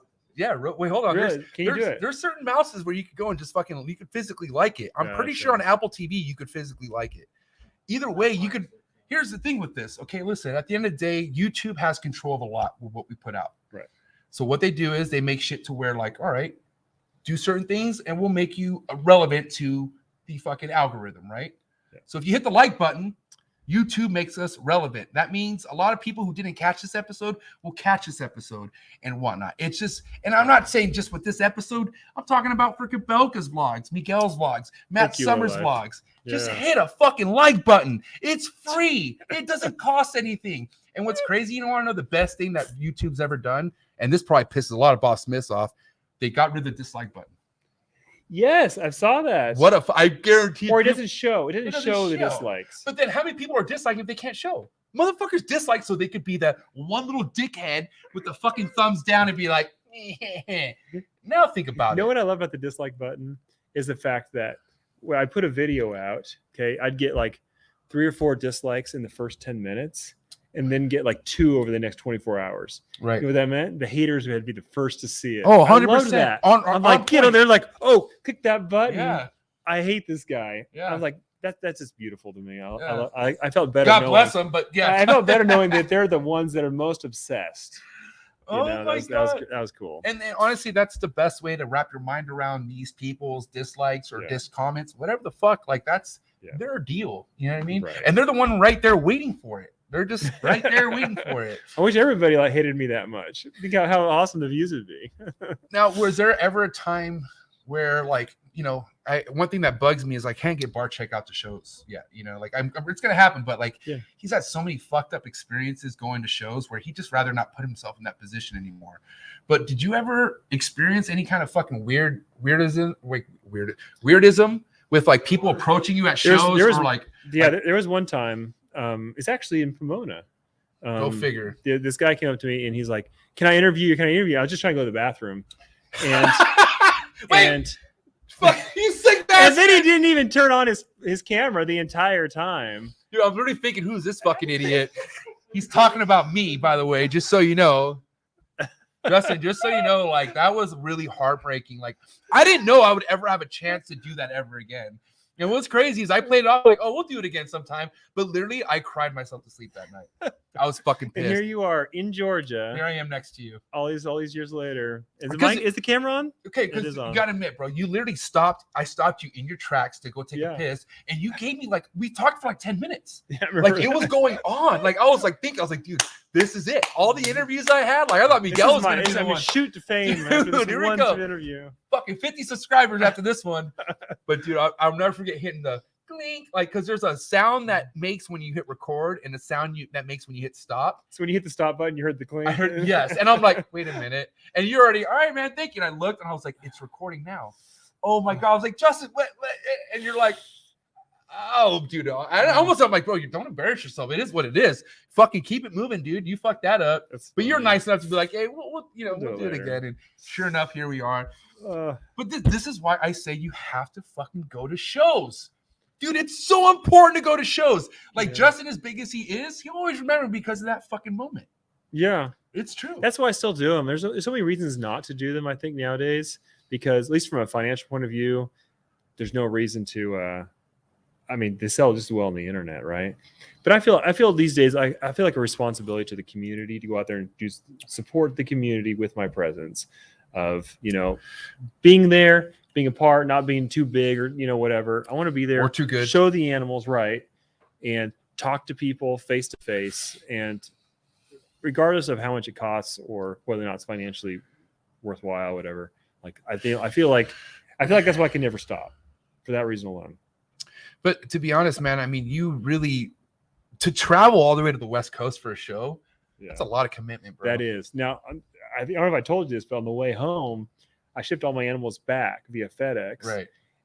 It was in the middle of January. They got held up in Indy, and this was not like Indy. Fucking Indy is notorious. It's always Indy. Hopefully, I know people from Indy there. No, I did a YouTube video about how fucking Indy employees or Indy FedEx employees are really fucking mean, and somebody So somebody came to their defense. Like, I don't know if it was an actual FedEx employee, but there's a response on that video of like someone backing up FedEx. Probably employees. If we worked there, we'd have tons of pity for them. Oh, but sure, since we don't, they suck. Yeah. No. So we're shipping this box back, and this is not like a box to customers with a few nice animals. These are all my holdbacks for the entire season, like all the best. I don't know, $150,000 worth of animals I put in this FedEx box, and put all my hopes and dreams for the future. If that box had not made it out of Indy, that may have killed me. But it got held up for 24 hours, still made it back, and I said, "Man, I'm not sure if I'm going to ever do California again after that." I mean, but it's almost like you almost have to go into preparing losing something when fucking doing shows. No, something's going to go wrong. It's going to go wrong at some point. Yeah. But that's why it's almost like it's a huge fear why I never want to do it. But at the end of the day, like, God, I would love to show my work. Like you were the first person I talked to who told me, well, listen, I don't come here to sell animals. Like, it's just to show everyone, let people be happy with what I got going on. Yeah. And that was like, okay, that I could see myself doing that. Like, if I had stuff I was so proud about, and I'm tired of people just fucking seeing it on my phone, because dude, these snakes don't do themselves justice through the phone. Like, they don't. For sure. You have the fucking nicest camera. It's different. Once you see them in person, it smacks you different. Yeah. And I know that just because I've only seen your animal, other than the shows, I've only seen most of your animals off your YouTube. Right. But the shit that you're showing me, which by the way, top 4 out of 3, which will be tomorrow's vlog, those animals. You editing that tonight? Yeah, half of it's done. Wow. Yeah. You see, he's a hard worker right there. I got that work ethic through Miguel because that's impressive. Anytime Miguel flakes on me, it's because he says he's editing. So I figured, you know what I mean? How much could how much could he be editing, honestly? Didn't he have an editor? No, he did, but I think he edits now. Like, he had like an intern, like a little young homie who was doing. Oh, really? Yeah. Okay. But at the end of the day, it's like fucking just, you gotta grind, man. Yeah. Now, sure. Let me ask you this: how long were you doing your own editing before Summer took over? From the very beginning, it's over 10 years almost. God damn, that's a long time. But that's also why I would go through long periods of being burned out. I would do 6 months every week, then I'd skip a week, and I'll be like, I don't want to do this anymore. It's so easy to get off the roll of videos on YouTube, right? And then I'd go 6 months without posting a single video, and then I'd be like, all right, I gotta do it, and I'd do it for 3 months, and I'm like, I can't do this anymore. Having summer has let me complete my first full year without a big break, and now I think we're almost to 2 years now, Mark, of without a big break in there, and it's sustainable now that we have the help. So now, I mean, let me ask you this: a lot of your sales, right? I mean, would you give credit mostly to Morph Market, YouTube? Like, where do you feel a lot of your sales are generated from? I think YouTube is by far my number one marketing outlet. By far, as far as marketing, right? There's different than marketing and sales, right? As you know, right. Marketing as far as eyeballs, and the reason why, this is the beauty of YouTube, and I tell people this all the time, it's hard to get your foothold in any social media these days, really good at foothold, but YouTube especially, because it takes so much work. But YouTube is the beauty of YouTube is that anybody with a nice smartphone can take pretty pictures of snakes or steal pretty pictures of snakes and make an Instagram or a Facebook that makes them look legit. Right? It's so easy to do that. It's so easy to do that. Fucking and our phones are so good. Our little, iPhones or whatever, so good these days. So hold on. But doesn't it fucking grind your gears when you see someone continuously using filters on every post? Like, I mean, yes. You don't recommend that, right? Like, no, because it's not realistic. It's not realistic. And it looks fake. I don't mean to get off topic. I'm just saying, like, dude, that aggravates me when someone, like, you're posting every day and it's with a filter. What are you doing? I just assume they have no idea what they're doing, Oh my God. They don't know. There's more than one person doing that, just so you know. So if you're listening to this, dude, no filter life, please. Don't do this to the snake. Don't just. The beauty of YouTube is it lets you be legit as a person. Right. You can't fake YouTube, not for long at least, right? You're either going to have a well thought out, beautiful facility with nice, showing that you actually care about what you have, right, on video. And also you're showing a piece of yourself. You're putting yourself out there as a expert or not, right? If you don't know what you're doing, are you pretending like you do? Or are you being honest? Are you being straightforward? And that's how you connect with people, right? Is being real in person. Like same reason for shows. So I always felt like, for me, I obviously didn't have the most best setup when I started YouTube or anything, but I was just a person who was just talking about what I know, and I didn't pretend to know something I didn't know. And that ended up being the best marketing you can possibly have. Let you stand out from a crowd when you do that.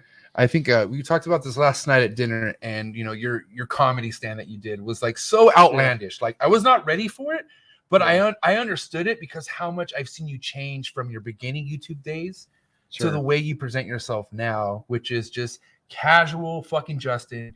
Here's another video, just another day in the office, which a lot of people like for them to break through that threshold of just being like, who gives a fuck? The camera's rolling, but it's just be yourself. Yeah. Like some people can't figure that out. It just takes time. I mean, it takes a lot of awkwardness. You can't tell someone to be, be natural. No one could tell me that. It wouldn't have helped. What do I do with my hands? I was the most unnatural person. Right, you saw the video when I was like 15. Yeah. Oh right? My God. Right. I'm like, like, hey guys, pushing my glasses up. Like, how nerdy is that? But no one could have said like, hey, Justin, be normal. And that wouldn't have made a difference. So you really have to put in the work, the grind. You do the video, it sucks. You show them anyways. You put it up anyways. You do another video, it sucks.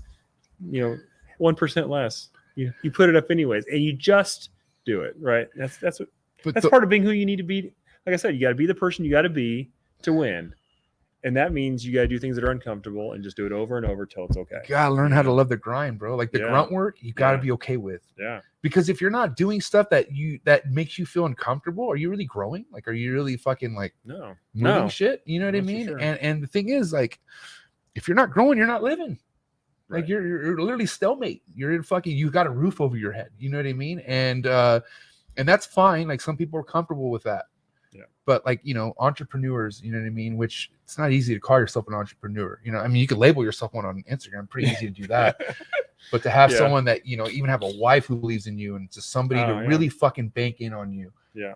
It's not easy to do, man. Sure. And what's crazy, like with COVID happening, a lot of people don't have a choice. Like I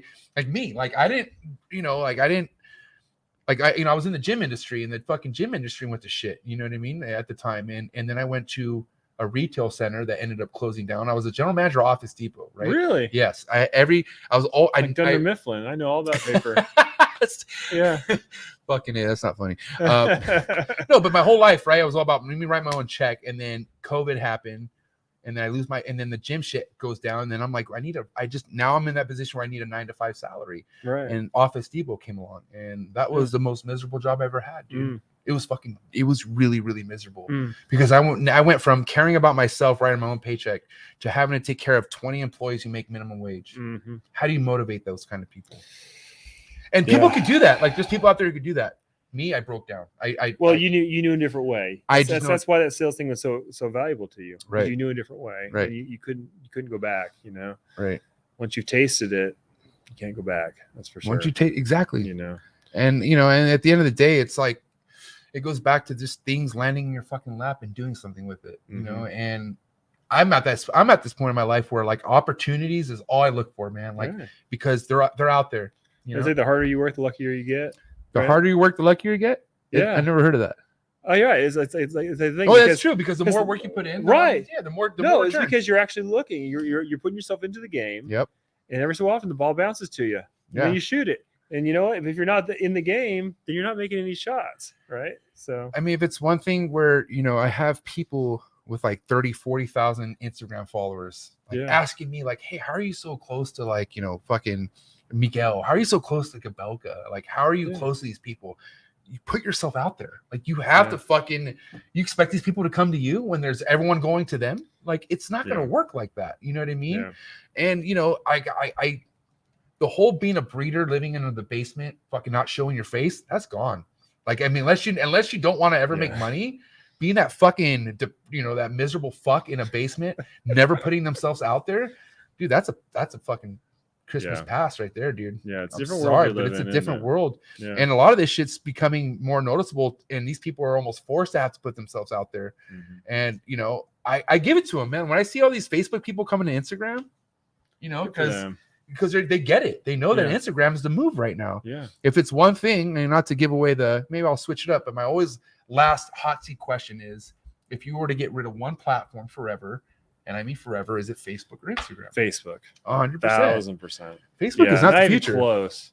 Yeah. I would give up Facebook right now. I that's another fantasy I have. It's just never going on Facebook again. It's because of the time. It's a massive waste of time for me. It gets you nowhere. I know there's value there, and for the business there's value there. But if I could never log in again, I'd be a happier person. I like Facebook because there's people out there that I would die to have my podcast that only are on Facebook. Like really? I don't have a choice. Like, you know, the Ed Marinos and stuff like that. Like they only associate on Facebook. And like, that's the reason why I have to be on Facebook. But if it came down to relying on my business and I needed one other platform, Instagram is just so fucking it's way ahead. I don't know what it is. So what's next? TikTok? Oh, fuck TikTok, bro. TikTok is just too it's just too glitchy. Like the whole dancing thing. Like, I mean, there's people out there killing it. How old you are though? You're just aging yourself right now. Well, man, it's crazy. Just, you know, people want to trip out on how much money we make off ball pythons. Have you noticed how much a TikToker makes? Like a viral TikToker makes over $100,000 a month, probably. Like, really? They make stupid fucking money. Wow. Just off doing. They're good-looking people, Matt though. That's a big TikTok. part of it, right? You have to be good-looking. But it's funny you mentioned that because, I mean, you're somebody who takes advantage of platforms to put themselves out there, but you don't have a TikTok. No, we've done pretty well as far as Instagram Reels. But that's video content. It's harder to produce video content than pictures. And same thing as Reels. Another reason why it's worthwhile, though. The harder it is to do, is why you should do it. The more likely that other people won't be doing it, which means it's more like reason why you should. We've not made that transition. I've actually, hey, you know what? Here's an opportunity. Any of you really, really good at just producing little content videos, contact me. Because I would love to actually hire somebody to just take the content we have and make it into TikTok or other types of videos just to get more distribution. And whatever it costs is fine. But someone who knows that world, because I'm it's one other world. I'm old now, I guess. Yeah. Because I don't know it that well, and I don't necessarily want to know it that well. You know, but it's like you're almost in a position where you might have to force to know it that well because it's like another fucking big platform just to get your stuff out there. No, it is. But I have decided though that if something new needs to be done, it needs to be done by somebody else. Right. And I'll pay that person ideally. So we're going into 2022. As much as the ball python wave has been building all year, what are let's talk about, we were talking about top 3 earlier on the vlog. Yeah. So you dropped some genetics that were very mind blowing to me. And I feel like they're very untouched, and I want to go through those. And I feel like the lace is something. You're going to scoop your own video. No, because you got to see it. They got to see it. Okay. You know what I mean? So you're actually hyping it right now. Hyping it up for sure. Because this is high. I mean, this is good hype. Yeah. Because people got to know, these are genes that are fucking literally about to hit people in the face really, really hard. But like, for instance, like, lace, like, Trojan, which we'll talk about these. Yeah. For somebody new coming into this, like, how do you really fucking dial down on what you should focus on? Like, I mean, it's overwhelming. It is. I wish I knew the answer to it. I think the answer still today is the same answer that my uncle had all those years ago, which is we're not going to go after the trend of the day. We're going to get the stuff that is always, always powerful and good, that has good solid value. That's not like, at a peak right now. Right. Right. Once you've built a good collection, you can go buy one of those, peak animals and plug it in and get the value out of it relatively quick, and you'll probably be fine. But if you start your collection with like 10 strangers, in 3 years, you're going to be out a lot of money. You know what I'm saying? Because you have nothing to plug it into, and it's a gene that is going to go down in value as it becomes more common. So yeah, even these genes I'm talking about, I feel like they're high value. So for me, I've kind of been known over the last, decade, I guess, of finding these genes that are kind of overlooked over time, and they're relatively cheap, and I give everybody a reason to buy them again, essentially, right? Which I mean, you give them a pretty legit reason, right? The demand raises the price, right? That's right, fucking whoop. Right, but the price doesn't go up to 10, like massive, but the price goes up as the demand rises, right? Right. So to me, I'm always looking for one of my big, I guess, sayings is that ball python genes were not found in order of importance. We didn't discover them in order of importance or in order of how powerful they are. Right. We found Desert Ghost first. It's like the most powerful one, right? 100%. People think that if it's new now, then it must be better than every other gene. Like, no, we didn't. No. We find them in random order, Right. right? And a lot of the genes that came out early on, things like black pastel and spot nose and red stripe and like all these things, we mixed them all together initially, and they had some good value. But then people were like, well, what's the next thing? Well, what's the next thing? People forgot all these genes. And now we can go back to them and say, look, we have a whole nother world of ball python combos, and no one cares about these genes anymore. Have you ever thought about actually using these amazing genes and put them into the new stuff and see what it does? And then suddenly like, all these genes have new life again, right? But how many situations? I mean, I feel like that's always going to be the case. Like, It there's is. so many genes that no matter who the fuck you are, something's going to be overlooked, and we're going to have something to go back to. It's like the Hulk. His secret, he's always angry, right? It's the same thing. There's always another one, right? He's always angry. Yeah. There's always another one. There's always a reimagining, and that's what this hobby requires is people who are going to reimagine what could be, right, over and over and over again. And it may be in a few years and no one cares about red stripe again, and then there'll be some new combo. They'll be like, oh, we gotta have red stripe again. Like all of a sudden, it's gonna cycle, you know, and that's great. You know, it's part of the discovery process of this. But yeah, for me, like the genes that you're going to show in the video tomorrow are ones they're not old genes in the same sense, but somewhat old. They've been around. Older. They've been around, but they're undervalued compared to what they will be in a few years, I think, which is Trojan, which has been around. I bought one of the first Trojans, if not the first Trojan. No, I didn't buy I didn't buy the Trojan super early. I'm misremembering this. I bought it a few years ago. It came from Major League out there in California. Remember Brandt? League, yeah, Brandt. Trojan is a great gene. It's amazing, and it gets better with age, which so few do, right? I think we're going to find a million ways to use it, and they're not that expensive right now, comparatively speaking. Right. We don't know about a super form of that one yet. We're working on it. But so there's not a super Trojan yet.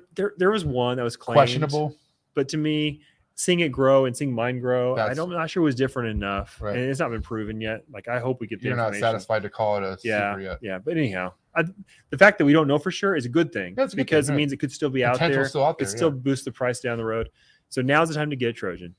Lace, amazing, right? Yeah, because the white lace to lace creates the white lace, which is a whole nother. Which snake. is like it's fucking sick. It's amazing, right? It's got these incredible side patterns. So busy. It There's gets a lot better going with on. age. Yeah. Another one gets better with age. Yep. And in a way, it reminds me a lot of a desert ghost as an adult. Yep. Not exactly, and maybe not quite as nice as a desert ghost. But the cool thing is, it's an incomplete dominant. The super form looks like a desert ghost, which means we can put it with desert ghost and double the effect. So God knows what the fuck is going to happen there. The future is huge on that. Wow. And the clown versions are amazing. I've been working on this for a while now. I'm just getting to where the next couple years we'll be showing some stuff that is going to light that project on fire big time. It's definitely coming. I mean, I showed you one of them in the video. Yeah, it's going to light that project on fire. Be ready. It's going to be hot. Tomorrow's drops. Yeah. What were the other ones we did? The Jaguar. Jaguar. I don't know what's going on with that, but I know they're not that expensive yet, and there is so much to find out. It can only get better. You know that there's more to know. Yes. Right. It's just untapped. like the zebra. Right. Talked a little bit about the zebra today. The zebra's great. Again, we don't know exactly what it'll be, but that one I can't say is a great. Yeah. Is inexpensive because it is expensive. It is. No, it's taxed. That's different than those, but it's a new recessive, and what we've learned is there's no bad new recessives. There's no new recessive that you couldn't have bought at its peak and lost a lot of money because of how recessives work. You know, the speed of it. So was that it? There's 4. Well, I mean, there was only 3, but there was 4 out of 3 because of you. And you dropped the 4th one. Which was the Jaguar. The Jaguar was the 4th. So wait, did we do Wookiee?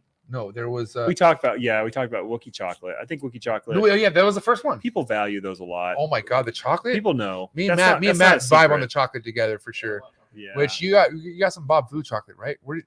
No. Oh, from Fireball. Fireball. Okay, cool. Awesome. Yeah, Bell line. Yeah, that's what mine is too. It's great, and they're not expensive, and I think I want to make Monarch Super Chocolate Clowns. That's be incredible. Oh my God! Yeah, they'd be like dripping purple. Like Super Chocolate Clowns are so melty and cool. Can you imagine just a dripping purple chocolate clown. That's Monarch, or you can do the ultra male version, be plenty good too. But that's going to be future stuff. That's super cool. We don't have a choice, man, because motherfuckers are killing each other over this Monarch versus ultra male. That's right. Like, what the fuck? Like, we have Antoine putting a Monarch to an ultra male. Really? He's wasting his time, is he? Oh my God, you hear that? I think you're wasting your time, Antoine, he's pretty highly. He's going to prove something out on that. He's going to prove out that they're not compatible. Have you already done that yourself? No. Oh shit.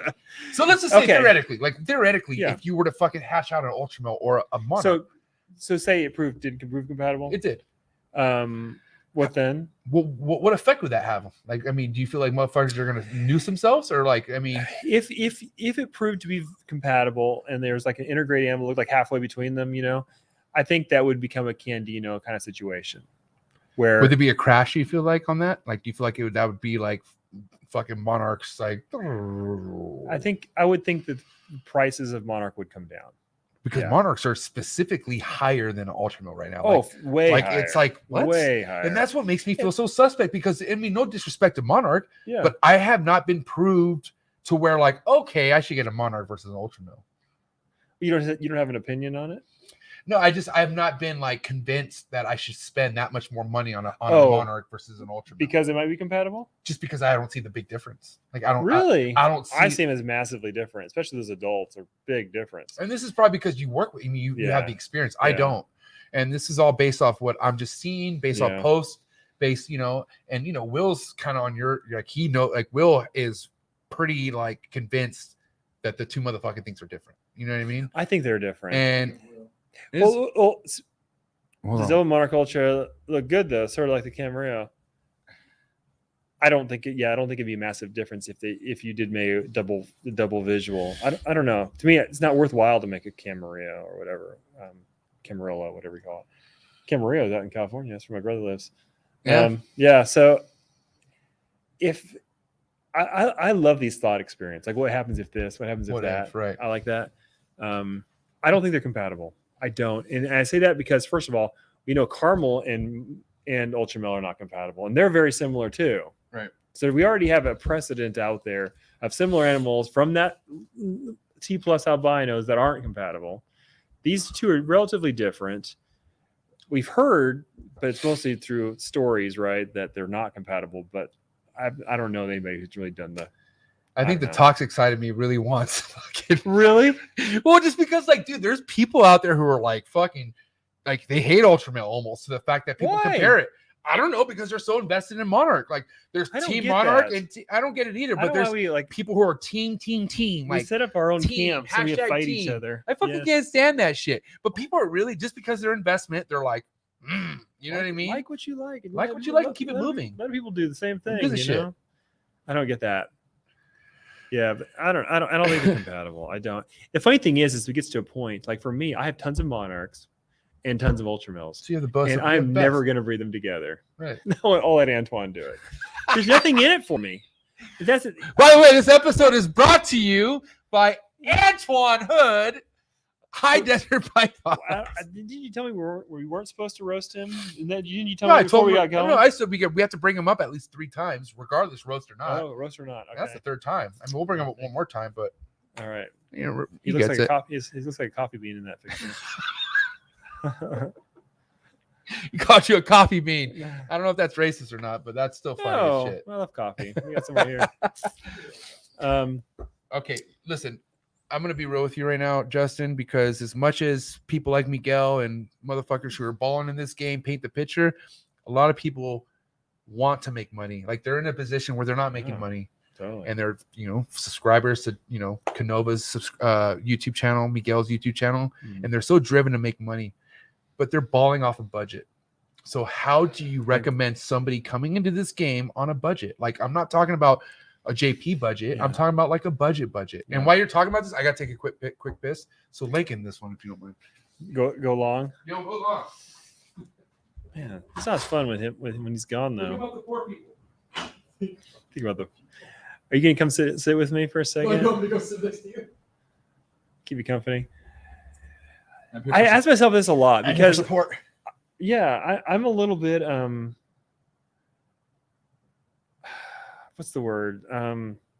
I worry about like giving people a false sense of making money sometimes, because I don't want to come back at you and be like, well, you told me. Yeah, if I right. spend this. I don't want to be a snake oil salesman, right? Yeah. Or a snake skin salesman. I want people to genuinely do great.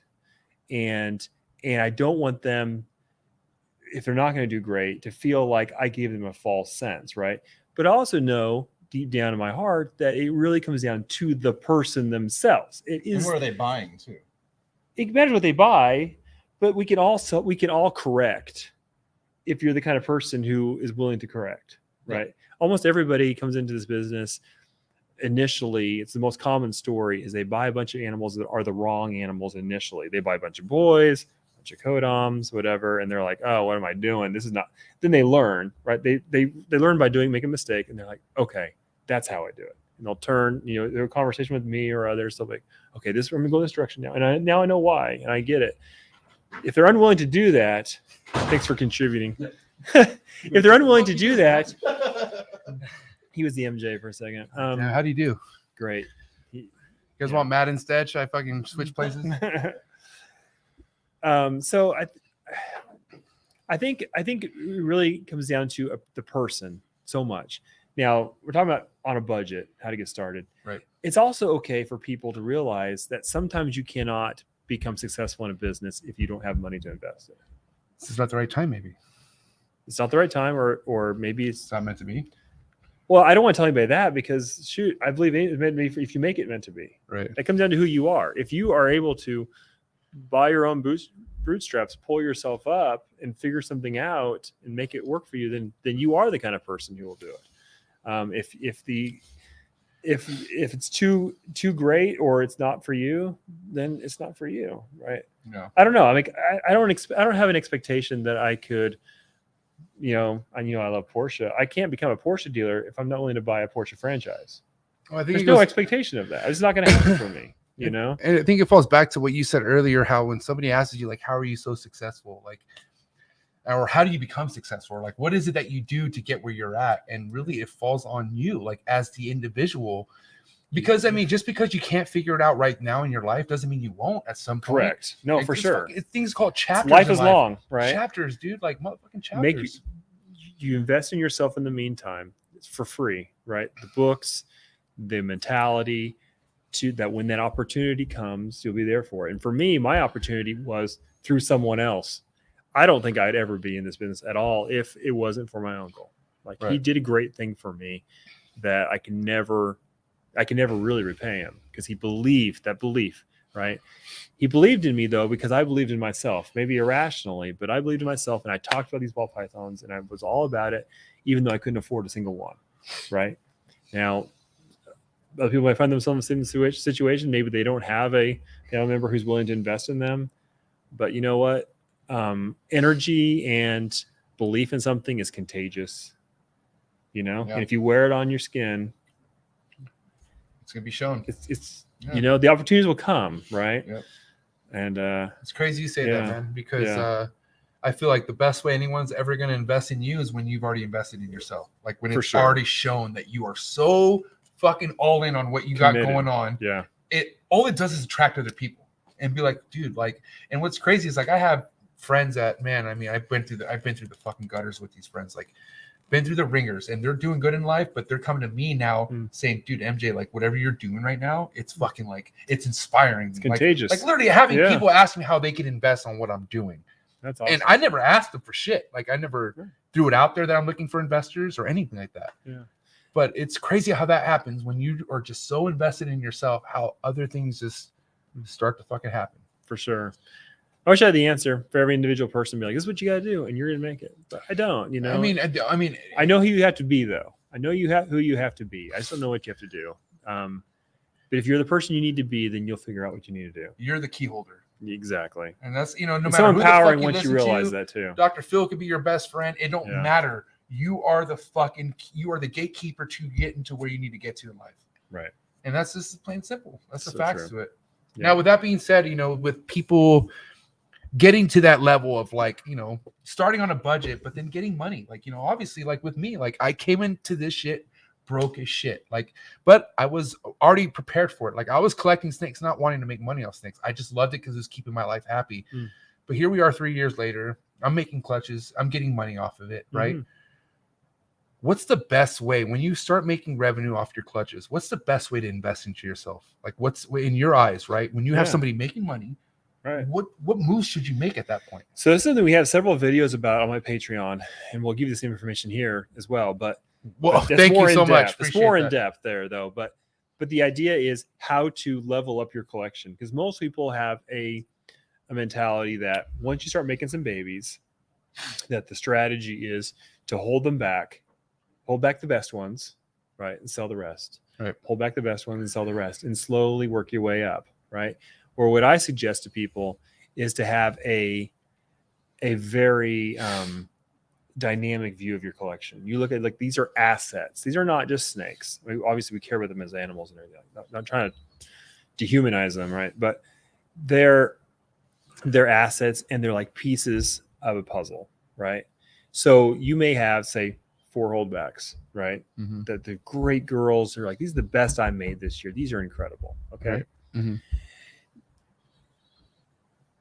Those girls are also your most valuable asset, right? They're the most valuable animals you made, likely, right, of the year.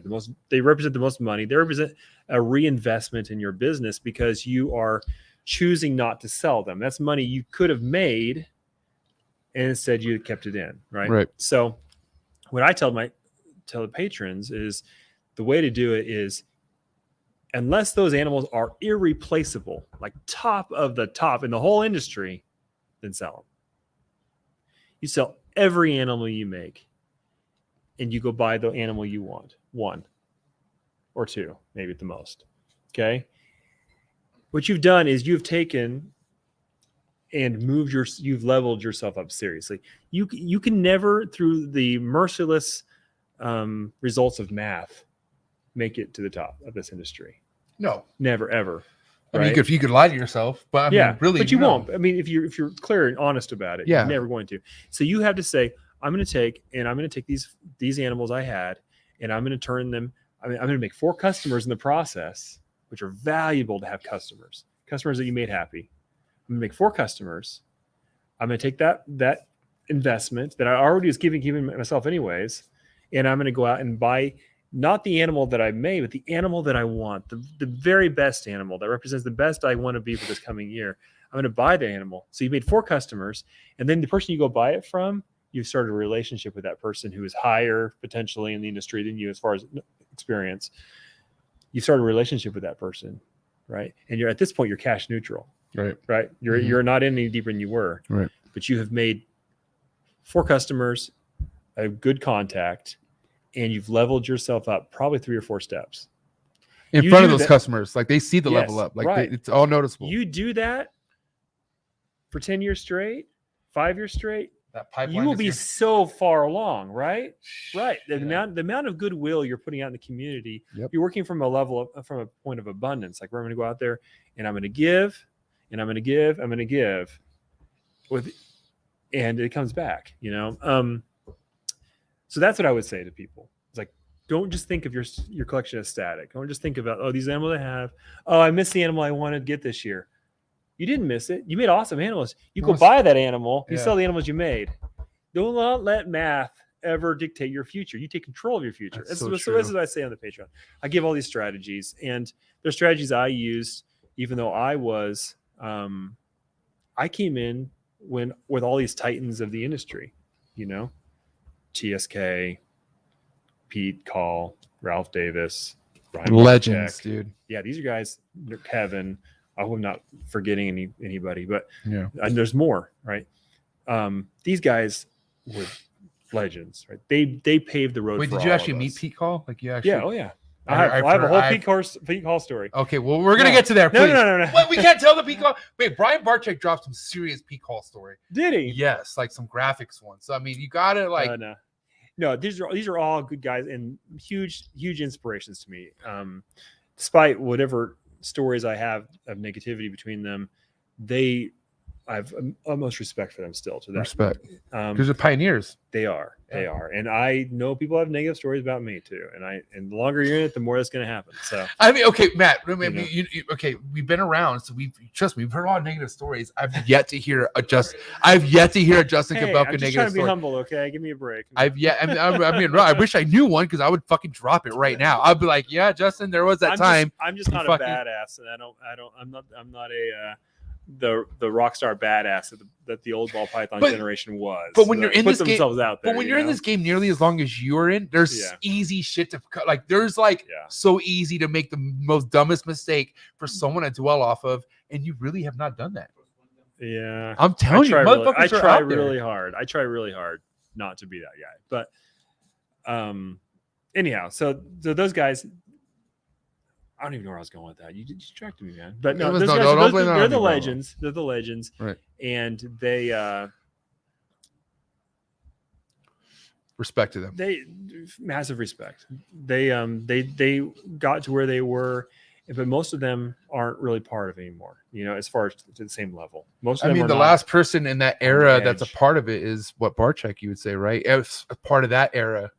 Part of the they're all about like the peak hall days, and I mean even Kevin, like he doesn't. I mean, he's like he's not doing retakes no more. He's like phasing out his shit. I don't know what he's doing exactly, but he's not doing big snakes no more. He's already publicly made that known. Well, TSK they have a lot of snakes still, and they have VPI is another one I didn't mention. A lot of them are still doing stuff, but they're not really part of the same conversation. You know, they paved the way, and my point is there's a lot of strategies and a lot of stuff that you do. There's no reason. What I was going at is there's no reason I, having started so much later than them, should ever have been up, getting ahead of them on combos and stuff. Right. They had such a huge head start. But you know what? They stopped. They kind of stopped, but also there's generations and there's ideas that come along. People realize there's different ways of doing things, and it's hard. I honestly believe that someone's going to come along. And they're gonna make me look like an old fogey at some point, bro. There's Jordan, there's the Jordans, the LeBron James, like, bro. It's just the way the life should be. Someone's gonna come in and they're gonna recognize something about this business that I either didn't see or was unwilling to see. I didn't want to see, and then in a few years I'll be like, boy, that Justin boy, he's I heard he's selling. He just couldn't compete anymore. I totally see it because none of those guys thought that this would happen. They never saw all these awesome breeders that are now household names. They didn't think that was possible. Right. And yet here it is. I can't be so dumb to think that it's not possible again. I mean, one thing I want to kind of touch on real quick because it's important. Like I mean, shout out to Desiree and Steven. But one thing that is a struggle for them to this day is like keeping solid employees. Like the employee side of things, which you have a good squad right now, but you could do more. Yeah. And I will say right now, can I drop a referral? Sure. He's located in Georgia, right here. His name's Lucas, Cobra Keeper Jr. Yes. I've talked to him recently. I would die for him to be in my fucking county to get him to help me. If you could get this guy on your team, I'm vouching him. I just full MJ vouch right now. I'm telling you right now, bro. I didn't know you knew him. Yes. Shout out to Lucas. And I told you I was going to plug this right now, but this kid right here is the future. Like really, he's ahead of his time, bro. Okay. I'm not saying that because he has his haircut that reminds me of The Cure, but I'm just saying this kid. Okay, go to his page right now. Let's just show. I'm going to show you his picture real quick. I think if you keep talking this way, he's not going to listen to me if he does work for me. He's going to be like, hey, MJ said I'm ahead of my time, so get out of here. I'm going to run this place. He's a junior in high school right now. He has a ton of time on his plate. Yeah. As far as like learning wise, he's bred chondros already. He's already dipped in his hand and things. But ball python game is something he really really enjoys. Yeah. But I'm telling you right now, I've actually been talking to him. We're bringing him in for kind of a tryout. Scroll. Okay, I want to show him this picture real quick. Scroll down real quick. Right there in the middle. Right there. I know. What's that hair? Right that's it right there. Hold on, I gotta expand this. Hold on. Look at his face. He's really a happy kid. He didn't look happy. No, he's really happy. But like, dude, like think about it. Like this kid is in his own world right now. Like, and I'm telling you, I've been knowing this kid since he was 13, 14. Really? And I have a lot of passion and belief behind him. So give him a shot if you don't mind. I will. Already plan to, and now I feel even better about it. Okay. So. And you know Rob, right? Yeah, I know Rob. Keep creeping it real. When has Rob ever creeped out? Never. No, Look at his face. He's pretty creeped out. Right? He's looking at me. He's like, oh He's my like, who's that guy God. with the hand on my shoulder. I'm just kidding. I love you, Lucas. I hope you get the job. And yeah, just don't make me look bad. I appreciate you. Yeah. You won't, though. I'm going to call you if it doesn't work out. Now, with that being said, like, you know, theoretically, like, let's be honest. Like, if it were to come to you looking for somebody to help you out, how do you go about that? Like, how would you ever search for help? Like, realistically, because it's hard. Like, how do you do that? Yeah, it's hard. For a long time, I had a policy of they can't have any of their own snakes. Right. They can't be related because we had a lot of trouble early on with people who had snakes. They'd come in and they would only do things the way they did it at home. They wouldn't learn. Right. You know? Stubborn. Right. Or part of the problem is too, is they'll come and maybe say they clean snakes for me all day. Then they'll go home and they've got 3 hours of their own snakes to clean. They come in the next day, they are burned out on snakes. And it was not even just mine. You know what I'm saying? They're burned out because they're doing it on their free time and all day for their work. And like, that's just it's not a healthy situation. So that was my policy for a long time. Now we've kind of fudged on that a little bit, but I have a policy now of I'm better at reading people when I interview them. But like I mentioned to you today, you kind of just have to go through emotions. Several employees. Yeah. In order to find the right one. You know? I mean, you probably learned that at Office Depot. Oh my God. Even when I thought I had the right one, like literally, you want to know something funny? So check this out. You know, what I was like, okay, how can I get praise? Because right now, like this whole fucking motivating my team, like it's not working, right? So I was like, how can I get notification, like, you know, praise? Because I just love praise. Like I like people like, hey, MJ, right? So I had this, there was a rewards program, like, you know, what's your rewards at the register, right? Yeah. And that was like, nobody was really good at that in Office Depot. So I was able to like fucking teach this one individual how to just be a monster at rewards. And sure enough, this guy was like breaking records, like, and he was like my little like mentorship. And so you took the credit. And I took the credit. So guess what? I'm talking about every week there's fucking manager meetings. All right, let's see. La Mesa, California, Michael Juarez. Yeah, he's leading the, you know, rewards. And I'm like, yep, thank you. So one day I walk in, HR's there. And I'm like, what's up? Oh, we got to go talk in your office. This motherfucker was fraudulently signing people up on fucking rewards program. Like they would say no, and he would still put something anyways. I think that actually is one of the plot of one of the episodes of The Office. Oh my God. And I was like, that. They're like, we're going to have to let him go. And I'm like, dude, I just gave this fool like a fucking like certificate. Like I just bought him lunch. Like he's my prize right now. Are you fucking kidding me? And he turned out to be fraudulent. What's crazy was like, he was able to counter with such a ridiculous response that he saved his job. Like he played such a stupid fucking, like, I don't even know what he said, but I went from like having to prepare to fire him to we're like, oh, we can't fire him because negligent. Like he was just an idiot. You end up giving him a raise and promoting him in the end. That's when I was like, I need to get the fuck out of here, dude. Like my judgment right now is not where it should be. But bro, how can you tell? Like, I mean, it's hard. It's really difficult. And with God bless Steven, man. Steven Cush has been running the show for Cold Blooded Cafe and Reptile for years now, literally for years now. And he's in Indianapolis. Like, you're in such a rural area. Like, is there good people in Indianapolis too? You were just saying. La Quinta. Have you ever stayed at La Quinta in India? I'll fucking dare you. They don't work for FedEx there. Jesus Christ! But I'm just saying, like, finding good, honest people to put your life's work in their hands, nearly impossible to do without having to losing your mind over it. Right.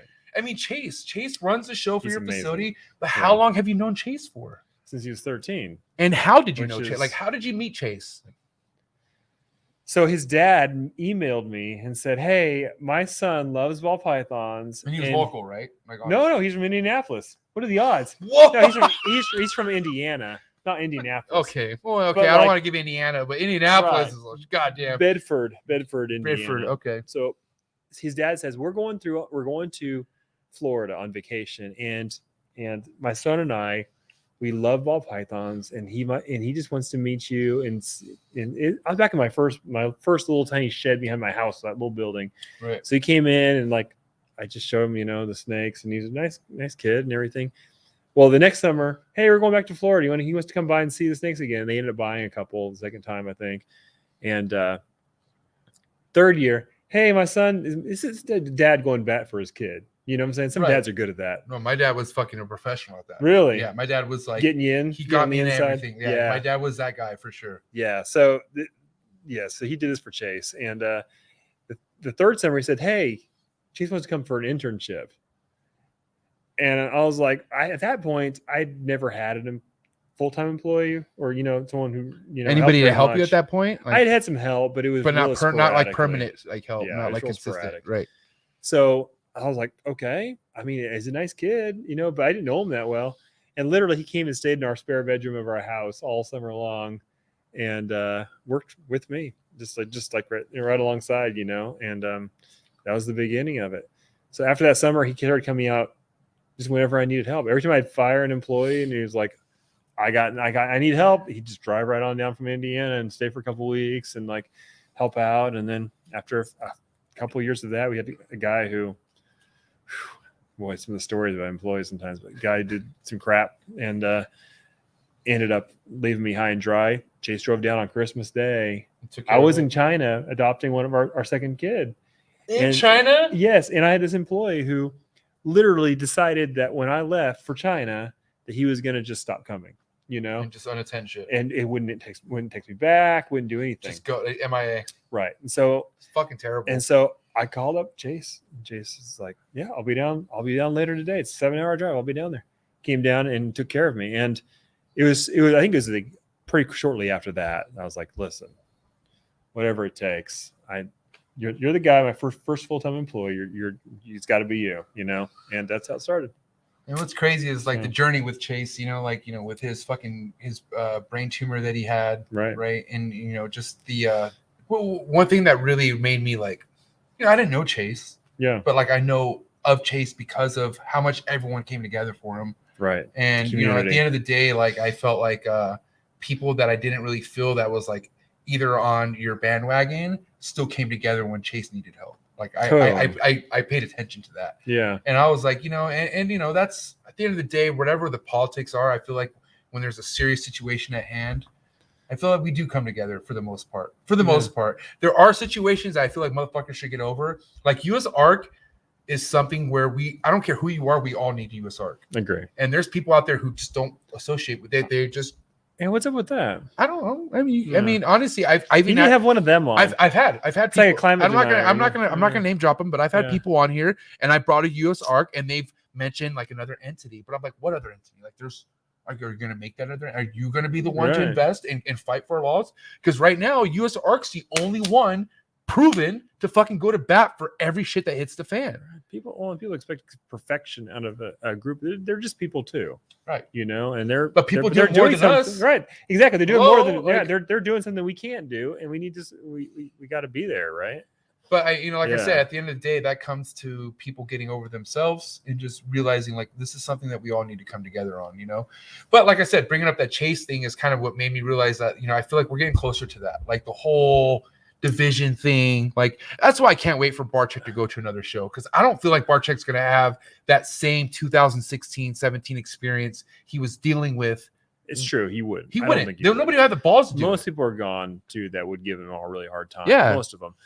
But I also think the big difference is, people are always people. That hasn't changed. But I think the difference is that nowadays, at least in the ball python world, we're not selling to each other so much. It used to be that like there's like a finite number of people in the show, and if somebody sold their snake for cheaper than yours, then they undercut you, and it's just like, they nowadays with Morph Market and the big market we have with all the public, the size of it, scope of it, people don't feel so much like their sales are being stolen by someone else. Dude, right? It's one thing that was like kind of like I was too, even now, like I'm not nobody to speak up, but for someone to bitch about someone else pricing their animals at a certain price, regardless how like crazy it is, they made it. That's their fucking snake. If I want to sell a fucking Louis Vuitton couch for $10, whatever, motherfucker, crazy, but okay. I'm almost doing it just to piss you off, probably. That's why I feel like some situations are. Maybe. Because a lot of people, like you said, some people are brought into this shit where they already have money. Money's not a problem. Yeah. And they're just doing it. I don't think it's considerate. It's not at the same time, I'm just very pragmatic about it. I don't think it's considerate, but at the same time, like, what are you going to do? Call the police? Like, right? Like, I mean, you just Call Judge Judy, puto. right. You just move on. You still operate from your own collection with your own stuff, and they're going to do the same. Like, what are you going to do? Literally, just go on there and just be unhappy, right, on the internet for no reason. Like, that's just not how it works. Let's go back to the baller on a budget topic. Okay. Because I know there's so many people out there who hit you up and asking you, when's this snake going to be cheaper? Right? Cheaper. No, like, right. And like, do you expect this to go down in price at all? Like Pompey's. Okay. Fuck, people love Pompey's, right? Yeah. But I guarantee people are like, I wonder if they're ever going to become like more affordable. Like eventually, maybe, but not guarantee, right? Well, no, they definitely will be more affordable. The question is, will I ever be the one to make them? Because I think since the original Pompeii, I think I've made 3 more total. And it's been 4 years now. So like, unfortunately, I'm having a terrible time on the supply side. The demand is there, but you can't support the demand. Right. Because they're too hard to make. Right. And not enough people are making them. Right. Eventually, no, but that was true of Batman's a few years ago. Right. So they will definitely come down, but it's not likely to be me who's making a significant number of them. It's going to be the entire industry together. The bulk of all of us together might make enough to make more people happy, you know. Miguel's making some like Pompeii combo type stuff, right? Yeah. What do you think of that? Cool. That's great. I need him. I need Jordan, who bought one of the original Pompeiis from me. He bought the first male from me that I sold. I need all these guys to help supply this amazing market, because the more Pompeiis are made, the more demand I get. That's so true from other people. The more other people sell, the more money they make, the more demand I get, because it just people. As soon as your friend gets one, you got to get one too. And it just grows and grows and grows. It's like this wonderful synergy of plenty, not of scarcity, of plenty. That's why I love my boy Calvin Garcia. My boy Calvin, literally, like everything that I post, he has to get it. See, really? Yeah. And that's same with fucking Matt. Matt wants a chondro. Matt wants it. He has white lips. You know what I'm saying? Like I'm saying, it just spreads. Whatever your friend has, if that's your boy, you want it too. This is how it works. And that should be a good thing. You know what I mean? FOMO is strong in this business. Now, I don't know, like I think there was a couple years ago, more than years ago, there was a whole talk of the saturation of the ball python market. I mean, is that even a realistic thought nowadays? Saturation meaning like too much. Like there's like, it's almost impossible to sell something at a consistent pace, keeping up to what's always being put out there, basically. I don't think so, because the way I look at it is saturation would have to be that the demand becomes stagnant and the supply outpaces it, right? Wouldn't that be saturation? Yeah. And we're just not seeing that. What I'm seeing pretty strongly out there is that the demand is growing faster. There's more people coming in and wanting animals than there are people making them. Right. And nobody is ramping up their collections as fast as the market is growing. No, for sure. And so we have the opposite of saturation, right? Desaturation. And I don't see that changing. And the reason why I don't, this is just another thought study. So you take a piebald or a dreamsicle ball python, okay? You go out on the street with it, the public, right? Hollywood Boulevard, all right? You show that to 100 people. 50 of them will probably go, ooh, that's a snake, right? 25 would be like, oh, it's a snake. And 25 of the 100 will go, that is the coolest thing I've ever seen. Right. Mm-hmm. That is the coolest snake, the coolest animal I've ever seen, and I have to have one. How do I get one? Right. 25 out of 100. I think it's that high. If not that high, it's at least 10 out of 100. At least, at minimum. Right. So if you take that and so you say, okay, so 10% of the American public would love to own a piebald. What percentage of the American public knows that a piebald exists? Fraction of 1%? A fraction, bro. So that 10% is huge, bro. Right. A fraction of 1% even know a piebald exists right now. So if you have 10% of that, you're fucking in the game. That tells me that's enough. That tells me that we are on the smallest little crumb of what's possible if the demand were to grow, and really that comes about exposure at that point, right? How do we show people these animals? Getting them into Petco is the best thing. Pieds going into Petco, these combos going into Petco is the best thing that ever could happen to our industry for those of us who are making high-end combos, because it just keeps growing and growing and growing and growing the pie, of which we have a tinier and tinier slice, right? It's a beautiful thing. But like kind of I'm being raised into this to where we're like anti-Petco, like we're anti-smart, like Pet Smart, because at the end of the day, like none of those motherfuckers support USARK. Like they don't. No, I get it. I mean, they're not all good, but they're so huge to where they can help. Like, but they are in the public eye, But regardless, it's the public eye shouldn't be like, let's fucking make PETA happy. No, I agree. Like, I agree, and they're not perfect. And they do bow down to PETA and all these things. But like those but not even motherfuckers, Petco, but just in general, the more the public can get access to them, the faster it grows, right? Because they go show their friends, and again, a certain percentage of them are going to become hooked. The same way I got hooked, I wasn't hooked on ball pythons until I saw a piebald. When I saw a piebald, it was history after that. you know who Ryan McVeigh is? You ever heard of Ryan McVeigh? Shout out to Ryan McVeigh, is my boy. Yeah. But years put into Zilla. Like he put a lot of years into Zilla. You know what I mean? Mm-hmm. He's had ideas out the ass. One of them being VivTech, what he started off now. Started off his own UBV brand, and he's doing great with it, which he brought up to Zilla, which Zilla just turned down to the point where they like went to Ryan was like, we don't no longer need your services. We're going to hire sales reps instead.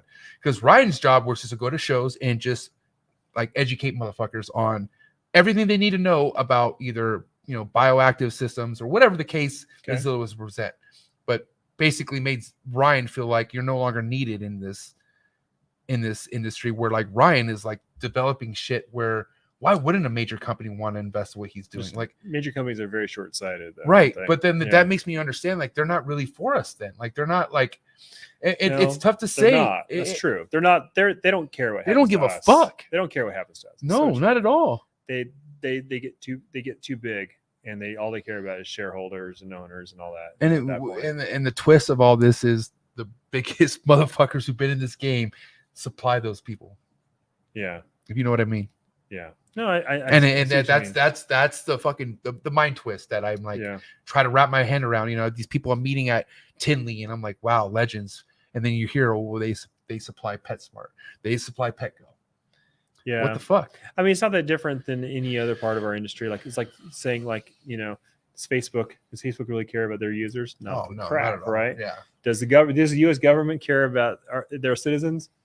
In the slightest, they care about Facebook. They care about their own power. Their own situation. is like a television fucking company. Like it's right. It's media company. It's media. Yeah. It's fucking getting your shit out there. Right. The more fucking sponsors, the better. Right. Commercial.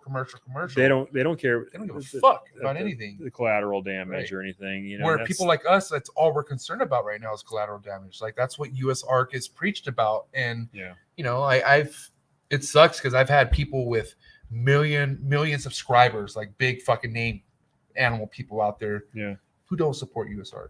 Yeah, and it's like I don't think they don't think they need to, and they don't. That's the problem. They don't think it's gonna come for them.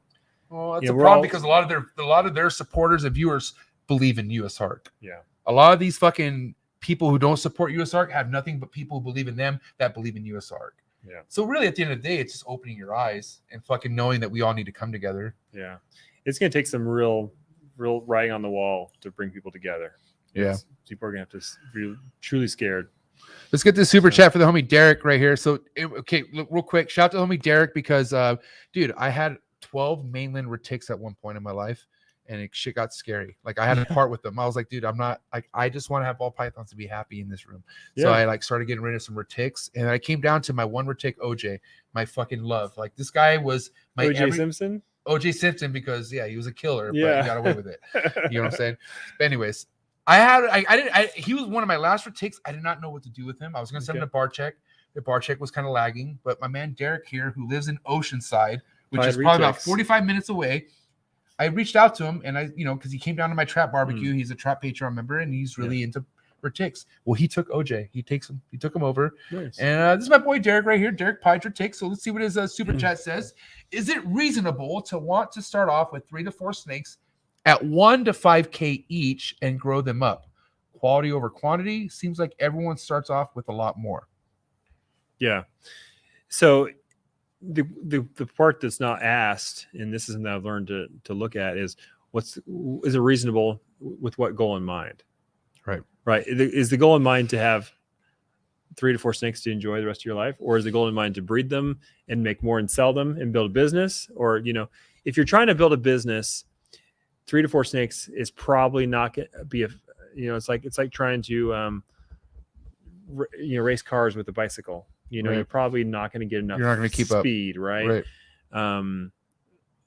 You're going to have to do a lot of gymnastics and like I said, like upping your game through the offspring of that. It'd probably be kind of hard.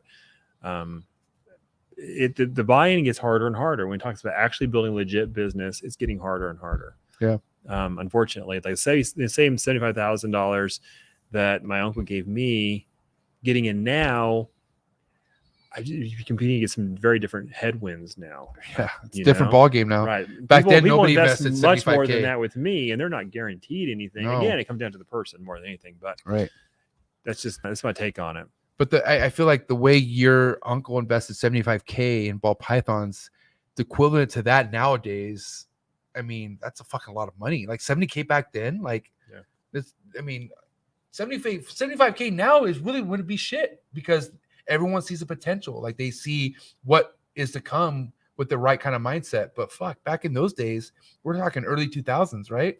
Right. 2003. Your uncle was only basing shit off of what he was seeing off you. Like he didn't have YouTube channels. Like he didn't have this podcast. He's based on his own eyeballs. He was like, this is what I see. Yeah. And that's that is empowering, bro. Yeah. That's nuts.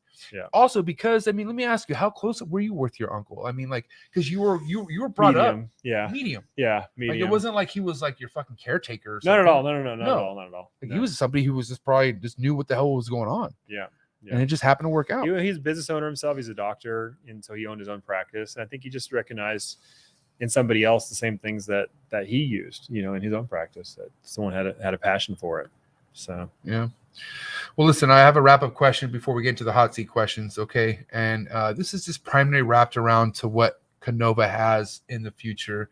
And what I mean behind that is, like, what do people, like, what do your followers have to expect out of Konova within the next 2 to 3 years? Like, is there anything that you are hoping for that the brand brings?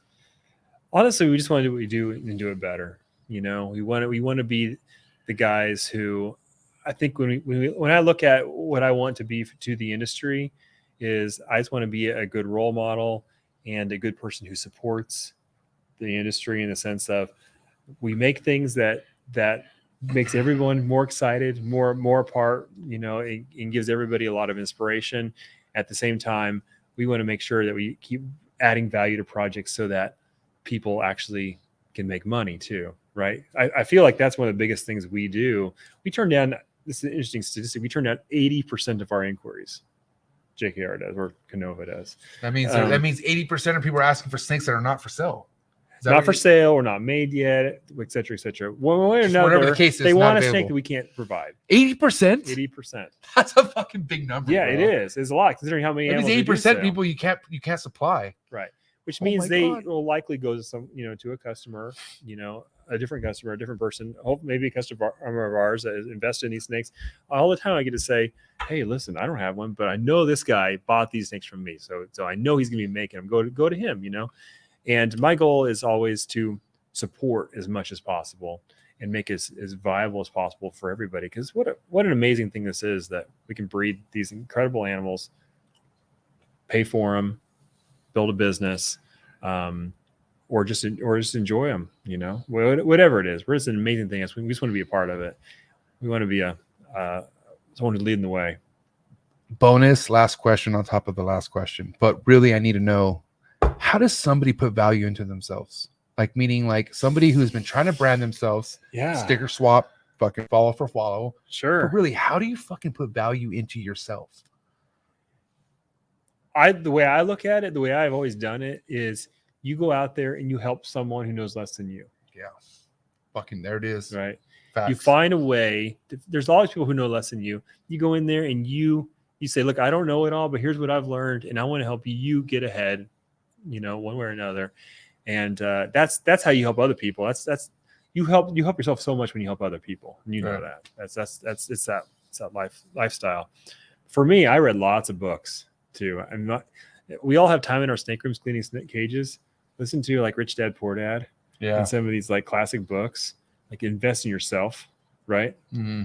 And become a mental giant, you know? A mental giant. Yeah. Mental. Because it's all fucking mental game. It dude. is. Like you could be the strongest motherfucker in the gym. Right. Oh no. You could be the best fucking Yeah. yoga instructor. You could be Patrick Holmes. Listen to lots God of damn. A lot of audiobooks. listen to lots of independent Shredded. thinkers. But what you the know? fuck? What does it come down to? Your goddamn mental state, bro. So true. And I will say, by the This thing way, gets you through when things go poorly too. do you know Patrick Holmes?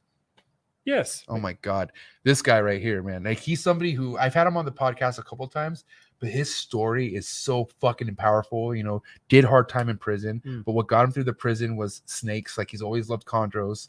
And like, you know, I talked about how Socrates helped me with like myself, like you taking care of my life and like, you know, wholesome like mental health. And that's what Patrick's wrapped around. Like this guy is like, you hear his story and you hear like, you know, what he does. And then he's taking fucking yoga, fucking posturing pics. Like he does, like he's into yoga big time. Like, Yeah. But it's like such a like pure thing to see because it just helps him on an everyday life basis. You know what I mean? So I don't know, man. I feel like a lot of this shit is only brought to my attention because of the animal game. Like when you're like us, you know, like this only happened because of what, you know, what the animals brought us together. Yeah, commonality. Yeah, common goal for sure. It's been an amazing time, dude. We do have hot seat questions to put you through. Great. As easy as this went, it's not that easy, bro. I guess not. Nope. I thought I was free and clear. Nope. And Matt's gonna do the hot seat question. I'm just kidding. No, Matt's not paying attention. Fucking, you want to take the seat, but you don't want to do the hot seat questions. He said Patrick Mahomes. No, Patrick Holmes. Wait, hold on. We just got $100 fucking super chat. Can you drop that real quick? Who is that? It's for USARK. USARK. Who was that? Let's see. Patrick Mahomes. Oh no. Whoa, William Fapik. Dude, this guy right here is OG. This guy actually. I've seen him. Yeah. William, yeah. This dude right here is sick as fuck. I think we may have sent you a snake even. Thank you so much, William. Thank you, William. That's awesome. This guy has a crazy strength. He does powerlifting. I know that for a fact. Really? And that's how you know I'm a homie because I care. You know, it's powerlifting USARK right now. There you go, man. Yeah. I appreciate the USARK super chat. You're the shit, William. All right, so we have hot seat questions. We're going to finish this podcast with style, and I'm not going to go light with these hot seat questions. So I hope you're ready, Justin. Okay. Coming in hot. Don't need you to fucking pull a JP. Please do not give me an explanation. Dude, JP gave me a 5-minute explanation after every, like, you know, hot seat questions, give me an answer. Real quick, yeah. He would, like, literally break down every fucking answer. Okay? And I know maybe some of these not maybe so easy, but dude, don't be a JP. Do quick. I love JP, but there's only one JP out there. And let him be him. You know what I mean? All right, here we go. Hot seat questions for Big Papa Konova. Here we go. Ready? Frozen thought or live? Live. A cutter or no cutter? Middle ground. God damn it, Justin. A cutter or no cutter? Cutter. Day 55 or day 52? 5. All right. Day 5. Literally day 5. Okay. No. Damn! Day 5. Billy would love that one. I cut an egg once at day 11 on accident. Shut the fuck up. It still hatched great. Dude, all it creates is a window. Right. Like you're just peeking in. Yeah, it still hatched great. I'm like, what is it? Blue-eyed Lucy? Like it was like a little tiny little like pink. Was it just a little pink? Oh yeah, like, yeah, screen? totally. Yeah. I was sick. Yeah. Okay. Pre first shed meal or post first shed meal? Oh, post. All right. Straight bake incubation or no straight bake incubation? What does that mean? Like, do you keep the same temp throughout the whole straight? Okay. Straight. To mist or not to mist?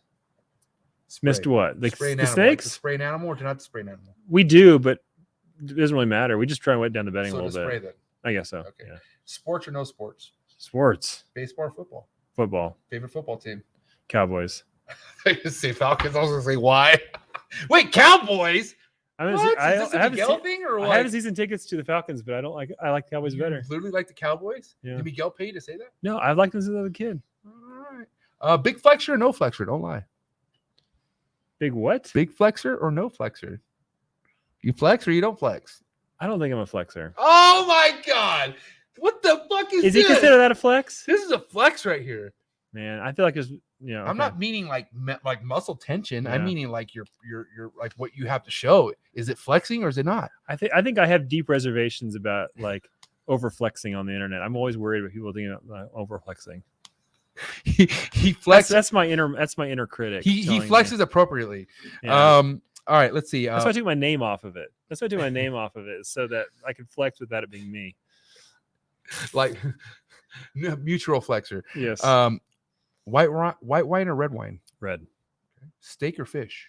Steak. Favorite cooked steak? I'm not really picky. God damn it, Justin. Sorry. You could either say medium rare. You could say Oh, rare. what type of? Yeah, what, favorite how cooked much? steak. Your favorite cooked steak. Okay, medium. Medium. Okay. Van Halen or Sammy Hagar? Halen. Sublime or Nirvana? Sublime. Green Day or Offspring? Green Day. 9 Inch Nails or Marilyn Manson? 9 Inch. Matt. West Coast rap or East Coast rap? I'm not familiar enough with rap to say. You have to pick one. West Okay, Coast. West. West. Okay. Eminem or Machine Gun Kelly? Eminem. Nice. Thank you. My heart was worried there. I thought he was going to say close. fucking Megan fucking Fox. I was going to lose my mind. Okay. Little word association. First thing that came to mind: milk, Cow. cocoa, Block. substrate, Cocoa. stuck shed, Wet cocoa. ovulation, No cocoa. day 60, Cut them. mites, Spray them. Kill them. European shipment. Do it. One has to go forever, and I mean forever. Instagram or Facebook, and why? One has to go. Oh, Facebook. Why? Because it sucks. There you go. Yeah. Dude, oh my God, what is this?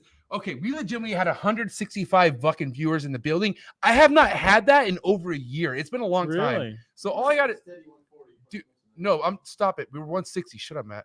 We were high up there. Okay, listen, he's more of just Matt's high. Hope you guys enjoyed it. Listen, but all I gotta say, a lot of people attending tonight's show. What do you have to say to all your viewers and Thanks, everyone who guys. hit the like button, everyone showing you support, everyone believing in the Konova brand? What do you have to say to everybody? You guys mean a lot to me. Thanks, guys. Appreciate it. And it was a fun interview. Like I felt really comfortable to chat with you. You're a good interviewer. Wasn't the first one like that though too? Or was that because of the I connection? don't remember problem? it well enough. Yeah, the connection problem is always a major hassle. So we actually so we tell them What? that we're in a hotel. Oh yeah, we're in a hotel, by the way. We really had game plans on setting this up in front of the Bolins. Fucking, we were in the lobby, ready to go. Luckily, we started the sound check at 2:00, and it just didn't work out. We are literally like, we're in the hotel. We're in a little hotel conference room. Yeah, we made it happen. But it worked. It's nice to have the connection. So I think we need to do this again, and I interview you next time. Really? I like interviewing more than I like being interviewed. What would you ask me? I would just we'd Ask me one question right now. I have a lot of questions from our conversation earlier about just how you came to be the person you are with this podcast, when you got you started and all that, and like what brought you there, how you met your wife. She's so outclasses. I asked you one question. You're asking me a shit ton right now. Okay. Now I'm fucking lost. I saw your wife one time, and I'm like, okay, how do you do it? I have a million questions just based on that alone. Sales. You're you a wanna hell know? of a salesman. No, You're a I mean, hell of a at the end of the day, salesman. guess what? She was a personal trainer. And what does personal trainers need? They need clients. Who was fucking bagging the clients? Motherfucking MJ. So what I was doing, I was like, damn, what girls are here where I want to get these clients to where it would actually do me good? I need fucking some change in my life. I'm not gonna lie, Lily was my savior. You want to know why? There's not too many fucking girls you find that are Raider fans that are as good looking as my wife. The Raider fans? Yeah. No, I love my sisters. Don't get me wrong, but holy shit. All I gotta say is once I knew Lily was a Raider fan and her hair was real. And by the way, what I mean by real is like a lot of girls wear extensions where I'm from, and that used to make me sick. Waking up and stepping on fake hair. I don't know how that does with other people, but when I found out her hair was real, she had no mom and dad issues. Things were just adding up. So that was the hardest sale of your life, though, selling yourself, sure. Well, I mean, the hardest sell of my life is convincing myself I can't be myself, or else I'm not going to have this girl ever again. It's like, what do you want? What do you want from me? You want me to be myself? There's no way you're going to go No, you need to listen to what the fuck she's saying. And you know what's funny? Legitimately, I was like, dude, this girl obviously has the best interest for you. And I told you, I had 2 ball pythons when I met Lily. Yeah. I have 200 something ball pythons now. So she fucking fed this. She fed this goddamn addiction that I have, which she only feeds stuff that's healthy to me. That's it. But Justin, thank you so much. I appreciate it. This will be an annual thing, if not multiple annual. What I mean by that, twice a year maybe, because semi-annual. At the end of the day, man, I love having you one-on-one. Yeah. But I want to have the whole team on here at some point. I want to have Summer here. I want to have fucking Chase. I want to have the whole. I want your wife. I would love to have your wife on the show. That's the ultimate interview right there. Well, listen, there's a way to everything. So you got to tell me. I mean, you're into Porsches. What is she into? I don't know. Can you adopt another kid for her? Actually, I do have an Aunt Lori who's really like good on that. Like, Okay, dude, there you she's go. like, yeah, she's No, I would love next time we do this, she needs to come in and be a part of it, at least for a little it's bit. important to me. She's Like, an awesome person too, like hugely awesome person. I So will say, I want to give a shout out to she Mark makes me look Mandick. bad. Mark Yeah. Mandick, because guess who got Mark and Jane on for the first time? This See, guy. Jane's an awesome person. But dude, what makes you awesome is your wife, man. Like, It's it wouldn't be fucking No, possible. Not This possible. is not None of possible this is without the possible. wife. No, for sure. And you know what? A lot of fucking sure. wives are overlooked, and I'm tired of it, man. My wife is where I'm at, and there's people out there probably like, oh wow, this Well, how guy's about- fucking sucking his wife's butt. Well, guess what? My wife has a nice butt. Sorry. You wish you were sucking. Yeah, you wish you were sucking this butt. I'm just kidding. Sorry. How about? But no, let's give a shout out to all the women keepers whose husbands are supportive too. What's equal Right. opportunity here? On the other end of the spectrum, There are some awesome women keepers out there. my favorite woman keeper right now, Alyssa, Full Throttle Reptiles. She's cool. She because guess what? You want to know what she does on a 9-to-5 day? She manages an oil. She works for an oil change, a car oil change, like I did not know like a that. Jiffy Lube. Okay, Yeah, she runs the show. Bunch of fucking that's the men. Full Throttle, isn't that her business? Yes, Yeah. she's killing it. I'm just saying. For her. Shout out to Alyssa, Full Throttle Reptiles. Any girl out there that's holding it down in the reptile game, good for you. Good for you. But sorry for all. I'm sorry. I'm sorry for my friend Dustin. Hey guys, listen. Thank you so much All for right. tapping in. Please do me a favor. Hit the like button. It's free. All right. Dislike. Nobody the looks at least you that can no do. more. Literally the Nobody looks at least. dislike no more. Drop a Yeah. comment. Please subscribe to Justin's YouTube channel. Because if it's one thing you want to be on top of, and I'm talking about all you quad, fucking triple recessive fiends out there, his YouTube channel is what's going to get you to that next step. Keep showing them as we make them. Killing it. All right. So, Thank you so much, man. I appreciate this so Yep. much. You guys have a Good night, wonderful guys. night, and I will catch ya. you guys on the next Trap Talk with MJ.